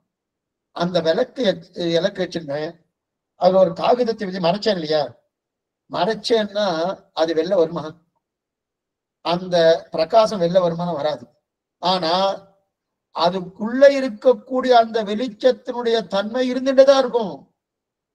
அதை நான் மறைக்க முடியுமான, அதை முன்னாடியே பார்த்துருக்கோம். அதை நான் மறைக்க முடியும். காகிதத்தை ஒரு பெரிய விளக்கு போட்டிருக்கா, 1000 வாட்ஸ் பல்பு. அதுல அந்த காகிதத்தை வச்சேன், பேப்பர் வச்சு நல்லா கருப்பை பேப்பர் வச்சு நல்லா மறைச்சிட்டேன். இப்ப அது உள்ளுக்குள்ள விளக்கு எரிஞ்சுன்னு இருக்கு. விளக்கு உள்ளுக்குள்ள எரிஞ்சுட்டு இருக்கணும். அவரோட பிரகாசம் வெளியில வராம தடுத்தேனே தவிர உள்ளுக்குள்ள வெளியில இருக்கக்கூடிய அந்த வெளிச்சத்தை என்னால் தடுக்க முடிஞ்சுதான், தடுக்க முடியல. அதுதான் தர்மிஞானம் தர்ம ஞானம் ரெண்டு பார்த்தோம். அது அந்த ஆத்மாக்குள்ள ஞானம் அப்படியே இருக்கணும், அப்படியே இருக்கணும். அது பிரகாசப்படாம என்ன பண்ண, நான் என்ன பண்ணினேன், கருப்பு காகிதத்தை போட்டணும். அந்த கருப்பு காகிதம் தான் கர்மா. அந்த கர்மா அந்த என்ன பண்ணா ஜீவனுக்கு பரமாத்மா அந்த அளவுக்கு ஞானம் இருக்கு. அவன் பண்ணி இருக்கிற கர்மம் இருக்கு இல்லையா, அந்த கர்மத்துக்கு இவன் ஞானம் மறைக்கிறது. பகவானுக்கு கர்மம் இல்லாதபடியாலே ஞானத்தை மறைக்கல. பகவானுக்கு கர்மம் இல்லை, அவன் கர்மா வசியம் கிடையாது. இப்ப நமக்கெல்லாம் கர்மா இருக்கிறபடியாலே என்ன ஆகுது, அந்த ஞானம் மறைக்கிறது. சுவாமி இப்பவும் மறைக்கிறதா உண்டு. மனுஷனுக்கும் ஞானம் மறைக்கிறது. 8 விதமா கல்யாண குணங்கள் பார்த்து போனோம். அபகத ஆத்மா, விஜரகா, விமுக்து, விசோககா, விஜிகித்சகா, அபிபாசகா, சத்தியகாமகா, சத்திய சங்கல்பகான்னு 8 வித கல்யாண குணங்கள் இப்பவும் உண்டு. ஆனா கருப்பு காகிதத்தை மறைச்சிருக்கு. அந்த கருப்பு காகிதம் கர்மா. நமக்கெல்லாம் தேவையில்ல. கல்லு இன்னும் மோசமா இருக்கு, எதுவும் பிரகாசப்படலையே. உங்க காலட்சேபம் கேட்கறமே, நல்லது கெட்டதெல்லாம் பார்த்துட்டு இருக்கமே, பெருமாள் கோயிலுக்கு போறமே, ஸ்தோத்திரம் பண்றமே, ஆச்சாரியனுடைய தனியை நித்தியம் சொல்லிட்டு இருக்கமே, தீர்த்தம் வாங்கிட்டு இருக்கமே, இதெல்லாம் நித்தியம் பண்ணிட்டு இருக்கமோனோ. கல்வி இதெல்லாம் பண்றதா ஒண்ணுமே இல்லையே, எத்தனை பண்றது இல்லையே. இது என்ன? அப்ப எனக்கு கர்மங்கள் இருப்பதனால் ஞானத்தை மறைக்கிறது. அந்த கர்மங்கள் வலிமையா இருக்கு, நல்ல வலிமையா இருக்கு. அதனால் என்ன மொத்தமா மறைக்கிறது. கல்ல போனதுக்கு அந்த ஞானம் வெளில வரல, மொத்தமா மறைக்கிறது. வெளியிலேயே வெளிச்சமே வராத அளவுக்கு மறைக்கிறது. ஆனா 3/4 இருந்தா இருக்கு தெரியுது, வெளிச்சம் இருக்குன்னு தெரியுது.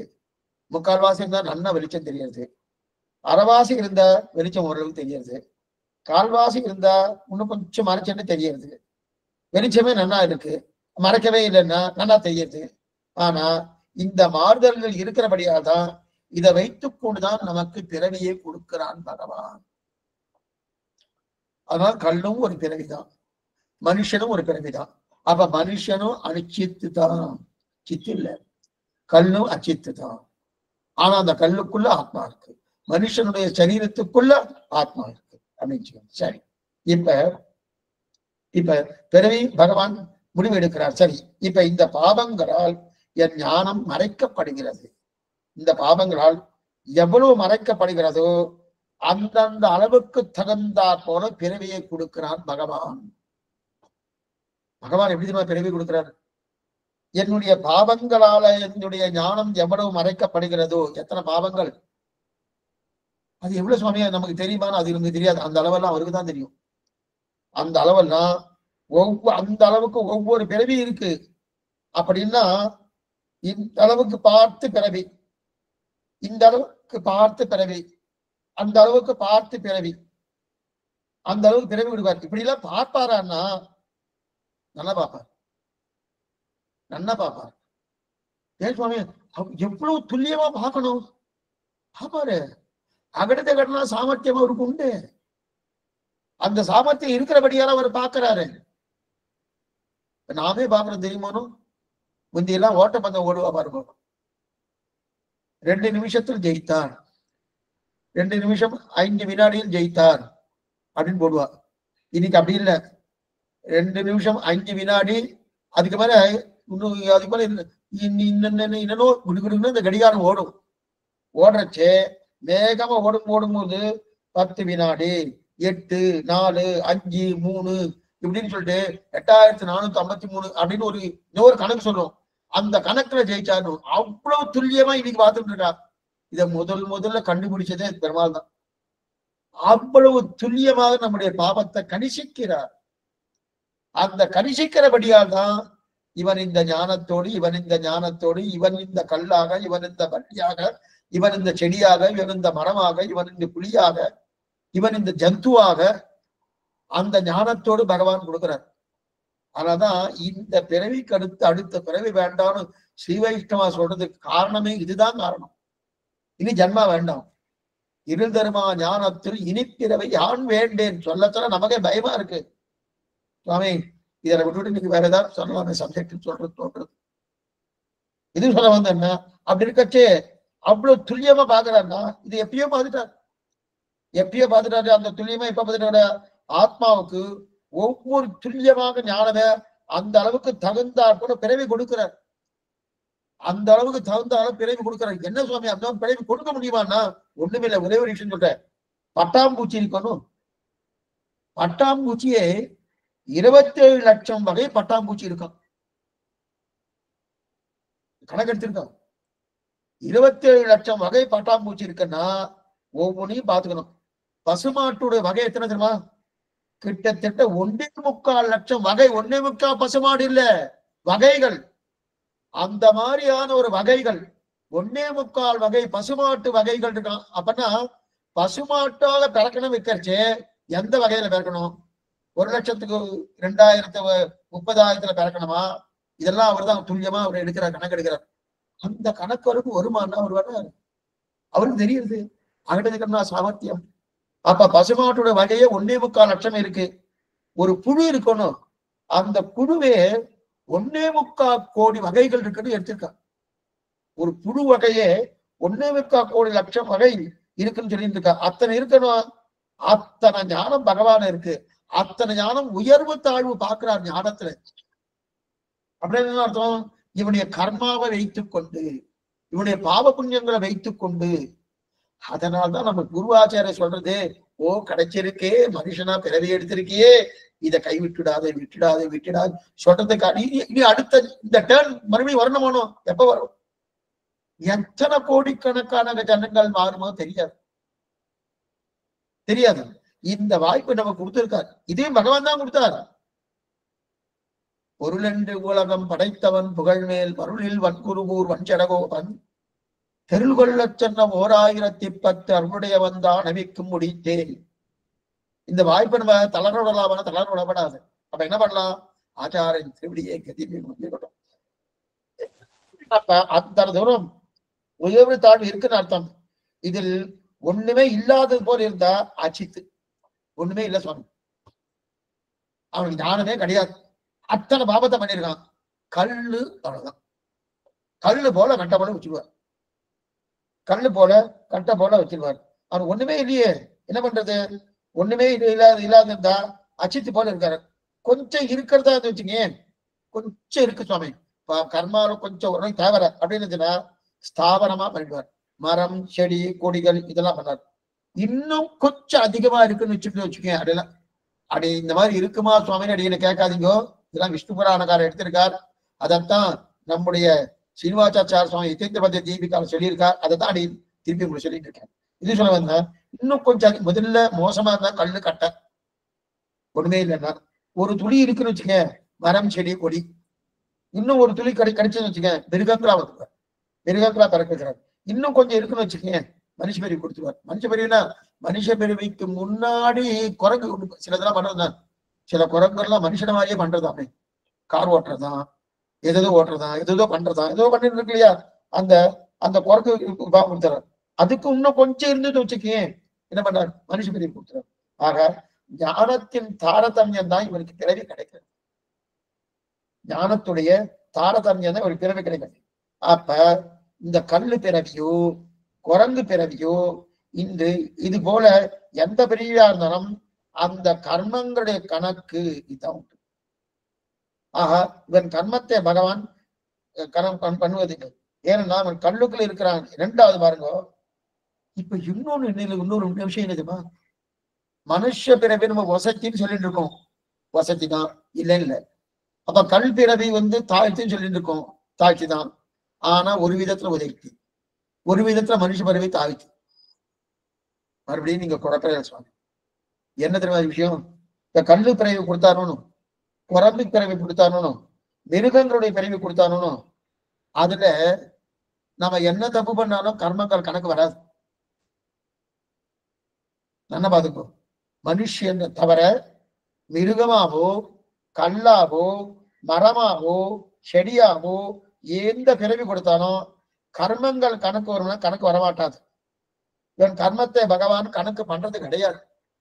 இவன் சிங்கம் இன்னொருத்த அடிக்கிறது, புலி இன்னொன்னு அடிக்கிறது கணக்கு பண்றதே கிடையாது. கணக்கு பண்றது இல்லை. ஏன்னா அது கண்ணுக்குள்ள இருக்கான். முதல்ல அவன் என்ன பண்ணுவான்? அவனுக்கு சலனமே இல்லையே. ஏதோ சலனம் இருக்கா? எந்த சலனமே இல்லையே. ஞானமே இல்லையே. மேற்கொண்டவன் கர்மமே சேராது இல்லையா? அதனால அவன் கர்மம் ரெண்டாவது இன்னொன்னு பாருங்க, அவனுக்கு புதுசா கர்மங்கள் சேராது. ஆனா ஏற்கனவே சேர்த்து வைத்த கர்மங்கள் தொலையும். இது கண்ணு ஜென்மாவுக்கும் மிருகங்களான ஜென்மாவுக்கும் தாவரமான ஜென்மாவுக்கும் இது உண்டு.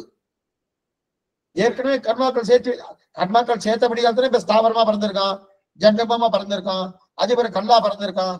ஆனா அந்த கர்மாக்கள் தொலைகிறது. ஏதோ பண்ணின பாவத்தினாலே கர்மா பிறந்தாருன்னா அந்த பிராரப்தம் தொலைகிறது. ஆனா இது கல்லின் விஷயம். கல்லின் விஷயம் ரொம்ப நல்லது. புதுசா கர்மா சேரவே சேராது. புதுசா கர்மா தராது. ஆனா நாம இருக்கோமே, நாம என்ன கர்மத்தை தொலைக்கிறதுக்காக நம்மளை பிறக்க வச்சிருக்கோம். பகவான் நம்மளை பிறக்க வச்சது ஓ இந்த ஜன்மாலையாவது கர்மத்தை தொலைச்சு என் திருவிடி வந்து சேரலானா அப்படின்றதுக்காக பிறக்க வச்சான். நாம ரொம்ப சாமர்த்தியம். என்ன சாமர்த்தியம்? நன்னா சேர்க்கணும். எப்படி சேர்க்கிறோம்னா அப்படி சேர்க்கணும்.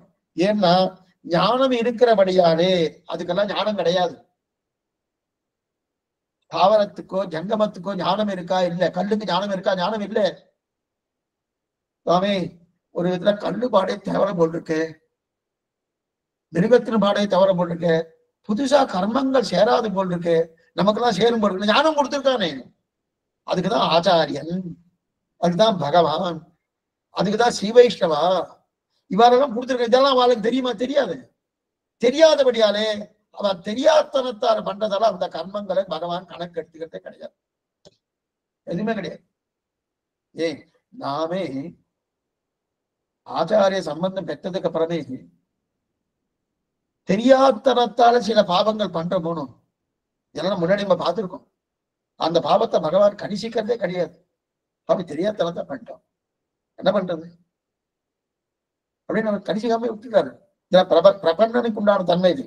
இது சொல்ல வந்தேன்னா அப்படி இருக்கச்சே பிராரப்தம் தொலைகிறது. அப்ப கல்லு ரொம்ப நல்ல விஷயம் சுட்டு ரொம்ப. ஆனா நாமும் என்ன பண்றோம்? தொலைக்கிற வேகத்துல நல்லா சேர்த்துடுறோம்.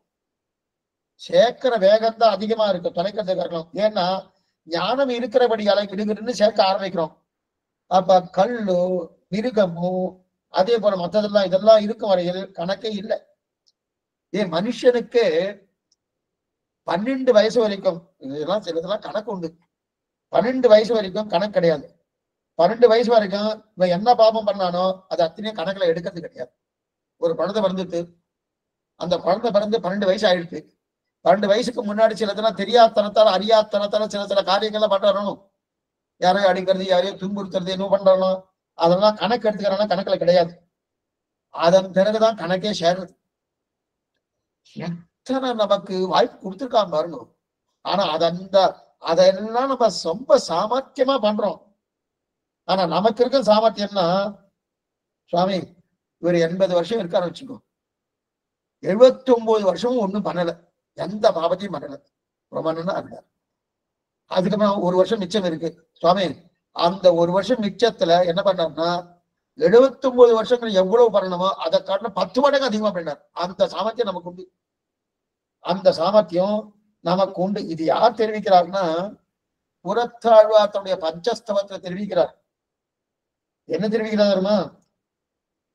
எத்தனை கல்பகோடி ஜன்மங்கள், பிரம்மாவுடைய கல்பகோடி காலம், பிரம்மாவுடைய கல்பகோடி காலம் அனுபவித்தாலும் நாம் பண்ணின பாவத்தை முடிக்க முடியாது, அனுபவித்து முடிக்க முடியாது என்கிற பாவத்தை, அப்புறம் என்ன 1000 சதுர்யுகங்கள் 1000 சதுர்யுகங்கள் அனுபவித்தா கூட அந்த பாவம் தொலையாத அந்த பாவத்தை ஒரே ஒரு நிமிஷத்துல நான் பண்றேன். அத்தனை சாமர்த்தியம் நமக்கு, அத்தனை சாமர்த்தியம் நமக்கு இருக்கு. யாருக்கு? இந்த மனுஷனுக்கு.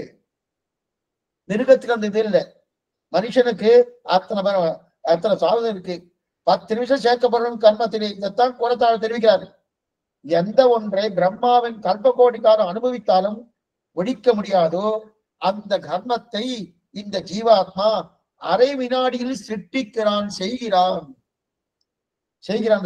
ஆக ஜீவாத்மாவுடைய ஒவ்வொரு சரீரமும் வேறு. அப்ப கல்லுக்குள் இருப்பவனாக இருந்தாலும்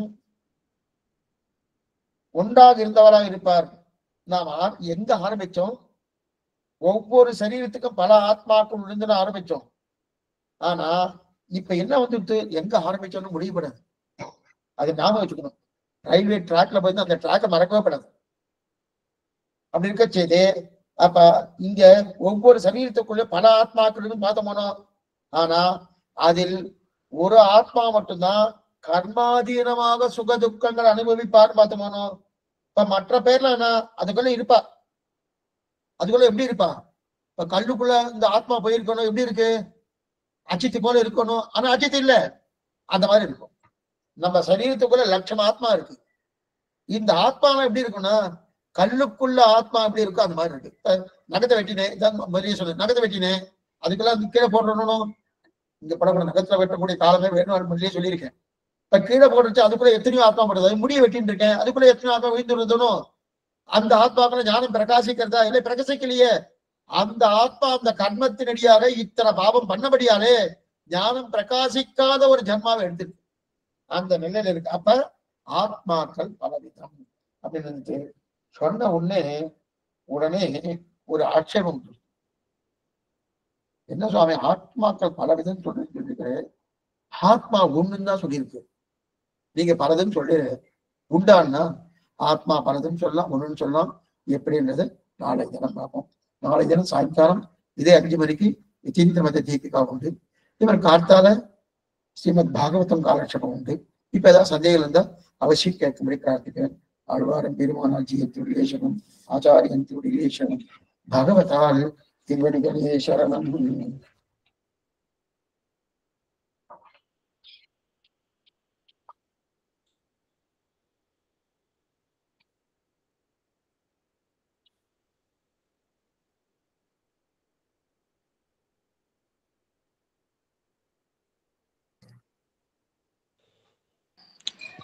சுவாமி தன்யோஸ்மி சுவாமி.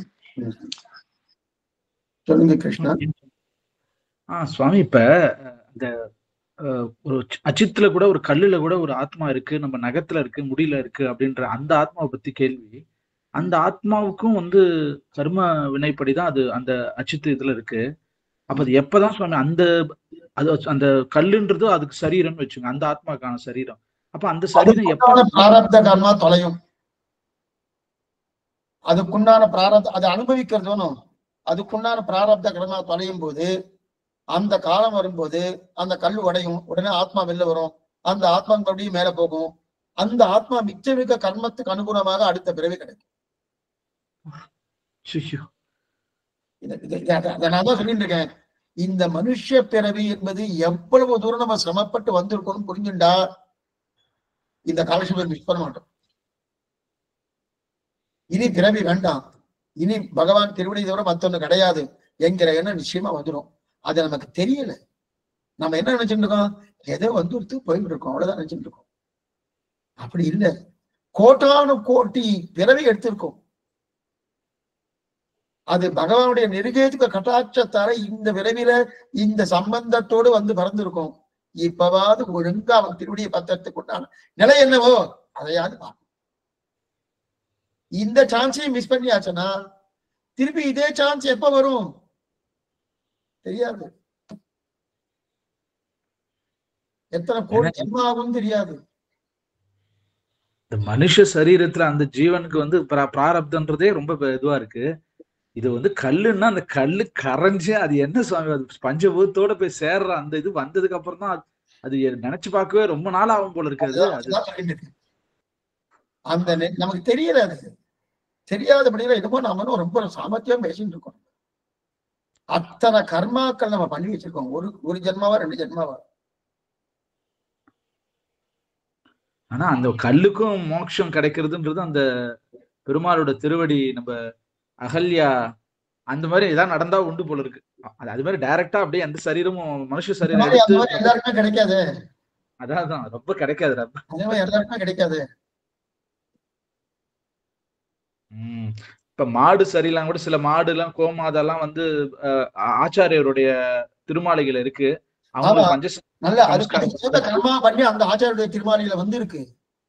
அது மாதிரி ஏதாவது நடந்தா உண்டு. அது எத்தனை ஆத்மாக்கு அது மாதிரி கிடைக்கும், அது பாக்கியம் தெரியாது. அப்பா நினைச்சாவே பயங்கரமா. ஏன்னா நம்ம கர்மாவுடைய கணக்கு நமக்கு தெரியாது. அந்த கணக்கு நமக்கு தெரிஞ்சா பரவாயில்ல, அது நமக்கு தெரியாது. அது பகவானுடைய திருவுள்ளத்துல இருக்கு. ஒருத்தத்துடைய கர்மாவுடையும் பகவானுடைய திருவுள்ளத்துல இருக்கு. திருவுள்ளம் தான் புஸ்தகம். சுவாமி அதே மாதிரி நீங்க சொல்லிட்டு இருக்கும் போது இப்ப வந்து கர்மாவுக்கு ஆரம்பம் இல்ல, ஆனா முடிவு இருக்கு. அதே மாதிரி நம்ம மேல போனதுக்கு அப்புறம் இதுவே ஆரம்பம் இருக்கு, முடிவு இல்ல போல இருக்குல்ல அந்த வாழ்க்கை. அப்புறம் என்னது ஆரம்பம் இருக்குன்னு என்ன அர்த்தம்? மேல போன அனுபவத்தில் பிரீத்தி காரியத்தை கைங்கரியம் பண்ணிட்டு இருக்க பண்ணிட்டே இருக்க போறேன். அப்ப அதுக்கு எண்டே கிடையாது. அதாவது அது போயிட்டே இருக்கும். சதா பசந்தி சூரியகா, எப்போ அந்த அனுபவம் இருந்துட்டே இருக்கும். எப்போ நல்லா இருக்கு. ஒரு பக்கம் கர்மா ஆரம்பமே இல்ல, ஆரம்பம் எப்பன்னே தெரியாது, ஆனா முடிவு இருக்கு. இங்க ஆரம்பம் எப்பன்னு தெரியும் அந்த லீலா இது நித்திய விபூதியில, ஆனா முடிவே கிடையாது. நல்லா இருக்கு. சதா எப்போ நான் அனுபவிச்சுட்டே இருக்கும். அந்த நினைவே அங்க வராது. அது அந்த அனுபவத்திலே இருந்துட்டே இருக்கும். வேற எதுவுமே நமக்கு தெரியாது. சுவாமி இப்ப ட்ராக் இப்ப நம்ம இப்ப எந்த இடத்துல நம்ம இருக்கோம் எக்ஸாக்டா, நம்ம எல்லா இப்ப ஆத்மாவுடைய அனுஸ்வரூப் அத்ரவியம்ன்றதால சொல்லிட்டு இருக்கோம். அத்ரவியத்தை பத்தி இது பண்ணிட்டு இருக்கோமா நம்ம? அத்ரவியமா அத்ரவியோட இதை பத்தி நம்ம திரவியம் பார்த்துட்டு இருக்கோம். அத்ரவியம்னு வரல. திரவியத்துல 6, அத்ரவியம் 1. ஆமா, அதாவது பிரமாணத்துல 3 ஏற்கனவே பார்த்தாச்சு, பிரத்யக்ஷம் அனுமானம் சப்தம். பிரமேயத்துல 7, அந்த 7 2ஆ பிரிச்சோம், திரவியம் அத்ரவியம் என்று. திரவியத்துல 6, பிரகிருதி விபூதி தர்மபூத ஞானம் ஜீவாத்மா பரமாத்மா. அதுல ஜீவாத்மா பார்த்துட்டு இருக்கோம், அதுக்கப்புறம் பரமாத்மா பார்க்கணும், 8வது பார்த்துட்டு இருக்கோம், அதுக்கப்புறம் பரமாத்மா பார்க்கணும், அதுக்கப்புறம் அத்ரவியத்தை பார்க்கணும். அத்ரவியம் தான் லாஸ்ட். அத்ரவியம் 1 தான், திரவியம் தான் 6.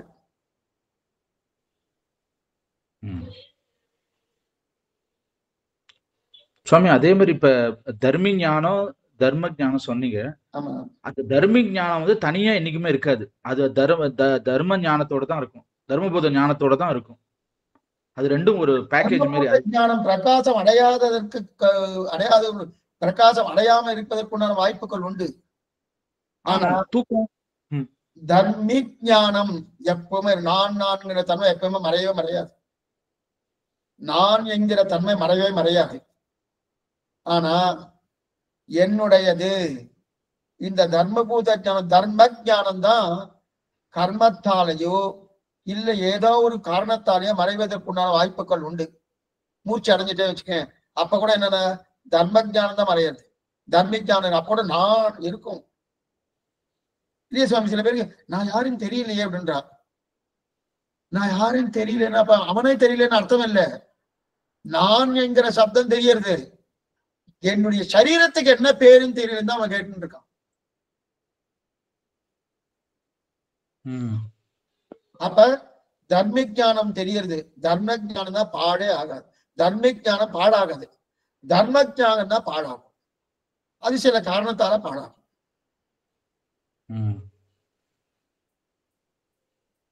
அந்த ஞானம் தான் வெளியில பிரகாசிக்க கூடாதுன்றது. அப்படிப்பட்ட கர்மத்தை பண்ணி கல்லா பிறந்திருக்கான். பிரகாசம் அடையலன்னு சொல்றது அந்த தர்மபூத ஞானம் ஒரு விரிவடைஞ்சு இல்ல இல்ல இல்ல சுருங்கி இருக்கு. ஞானமே பிரகாசம் அடையாத ஒரு நிலையில இருந்து இருக்கு. அந்த அளவுக்கு என்ன பண்ணிட்டா பாபத்தை பண்ணி வச்சிருக்கான். அவன் தான் கல்லாவும் கட்டையாவும் பிறந்திருக்கான். அடியன் சுவாமி, அடியன். கற்பனை 10 மணிக்கு உண்டு. ஆனா இதெல்லாம் ஸ்ரீபாட்டி போயாச்சுன்னு வச்சுக்கோங்க, பெரிய விஷயம். இதை நல்லா டீட்டெயிலா போறாரு, இன்னும் டீட்டெயிலா போறாரு. இப்ப அதெல்லாம் போயாச்சுன்னா நமக்கு திருவாய்மொழி போயிடும், திருப்பல்லாடு போயிடும், ராமானுஜம் போயிடும். அதனால இது ஓரளவுக்கு தீபிகையில என்ன சொல்லியிருக்காரு யதீந்திரவதி தீபிகையிலோ அது வரைக்கும் நீங்க சொல்றேன். ஆனாலும் அதை விட கொஞ்சம் அதிகமாவும் சொல்லியிருக்கேன். சில இடத்துல எல்லாம் ஸ்ரீபாஷ்யத்தை எடுத்து சொல்லியிருக்கேன். முன்னாடி எல்லாம் தர்மபூத ஞானத்துல எல்லாம் கொஞ்சம் எல்லாம் எடுத்து சொல்லியிருக்கேன். அதனால ஓரளவுக்கு பார்க்கலாம், இந்த அளவுக்கு எவ்வளவு முடியுமோ அதை பார்த்துட்டு. அடியன் சுவாமி. அடியன் ராமானுஜதாசன் சுவாமி சேவிச்சுக்கிறேன் சுவாமி. திருவடி சேவை அடியேன் சுவாமி. அடியேன் சுவாமி. திருவடி சேவிச்சுக்கிறது சுவாமி. ஸ்ரீமதி ராமானுஜாய நமः. ஹரிஓம் சுவாமி. திருவடி சேவிச்சுக்கிற சுவாமி. ஸ்ரீமதி ராமானுஜாய நமः. அடியேன் சுவாமி. அடியேன் ஸ்ரீமதி சுவாமி. சுவாமி ராமானுஜாய நமः. அடியேன் நான் அந்த சுவாமி வேலுக்குடி சுவாமி உபன்யாசத்துல கேட்டிருக்கேன் சுவாமி. இந்த மாதிரி நிறைய நம்ம ஆத்மாக்குள்ளேயே நிறைய ஆத்மாக்கள் இருக்கு, வெளியில மரத்துல எல்லாத்தையும் தொங்கிட்டு இருக்கும், அதுங்களுக்கு சரீரம் கிடைக்காதால அதுங்க அது ஒட்டின்னு இருக்கு, ஒன்னோட ஒண்ணு ஒரு இதுக்குள்ளே இருக்கு. ஆனா கேள்விப்பட்டிருக்கேன் சுவாமி. எனக்கு அப்பவே ரொம்ப பயமா தான் இருக்கும் சுவாமி. அதேதான் சுவாமி என்ன சொன்னாரோ அதைத்தான் அடிக்கடி சொல்லிட்டு இருக்கேன். அதான் நீங்க சொல்லும் போது அதெல்லாம் தான் ஞாபகம் வந்தது. நம்ம சின்ன வயசுல அப்ப நான் 7th படிக்கும் போது கேட்டிருக்கேன், அதெல்லாம் ஞாபகம் வந்தது இப்ப எனக்கு. அடியேன் சுவாமி. தன்யோஸ்மி சுவாமி.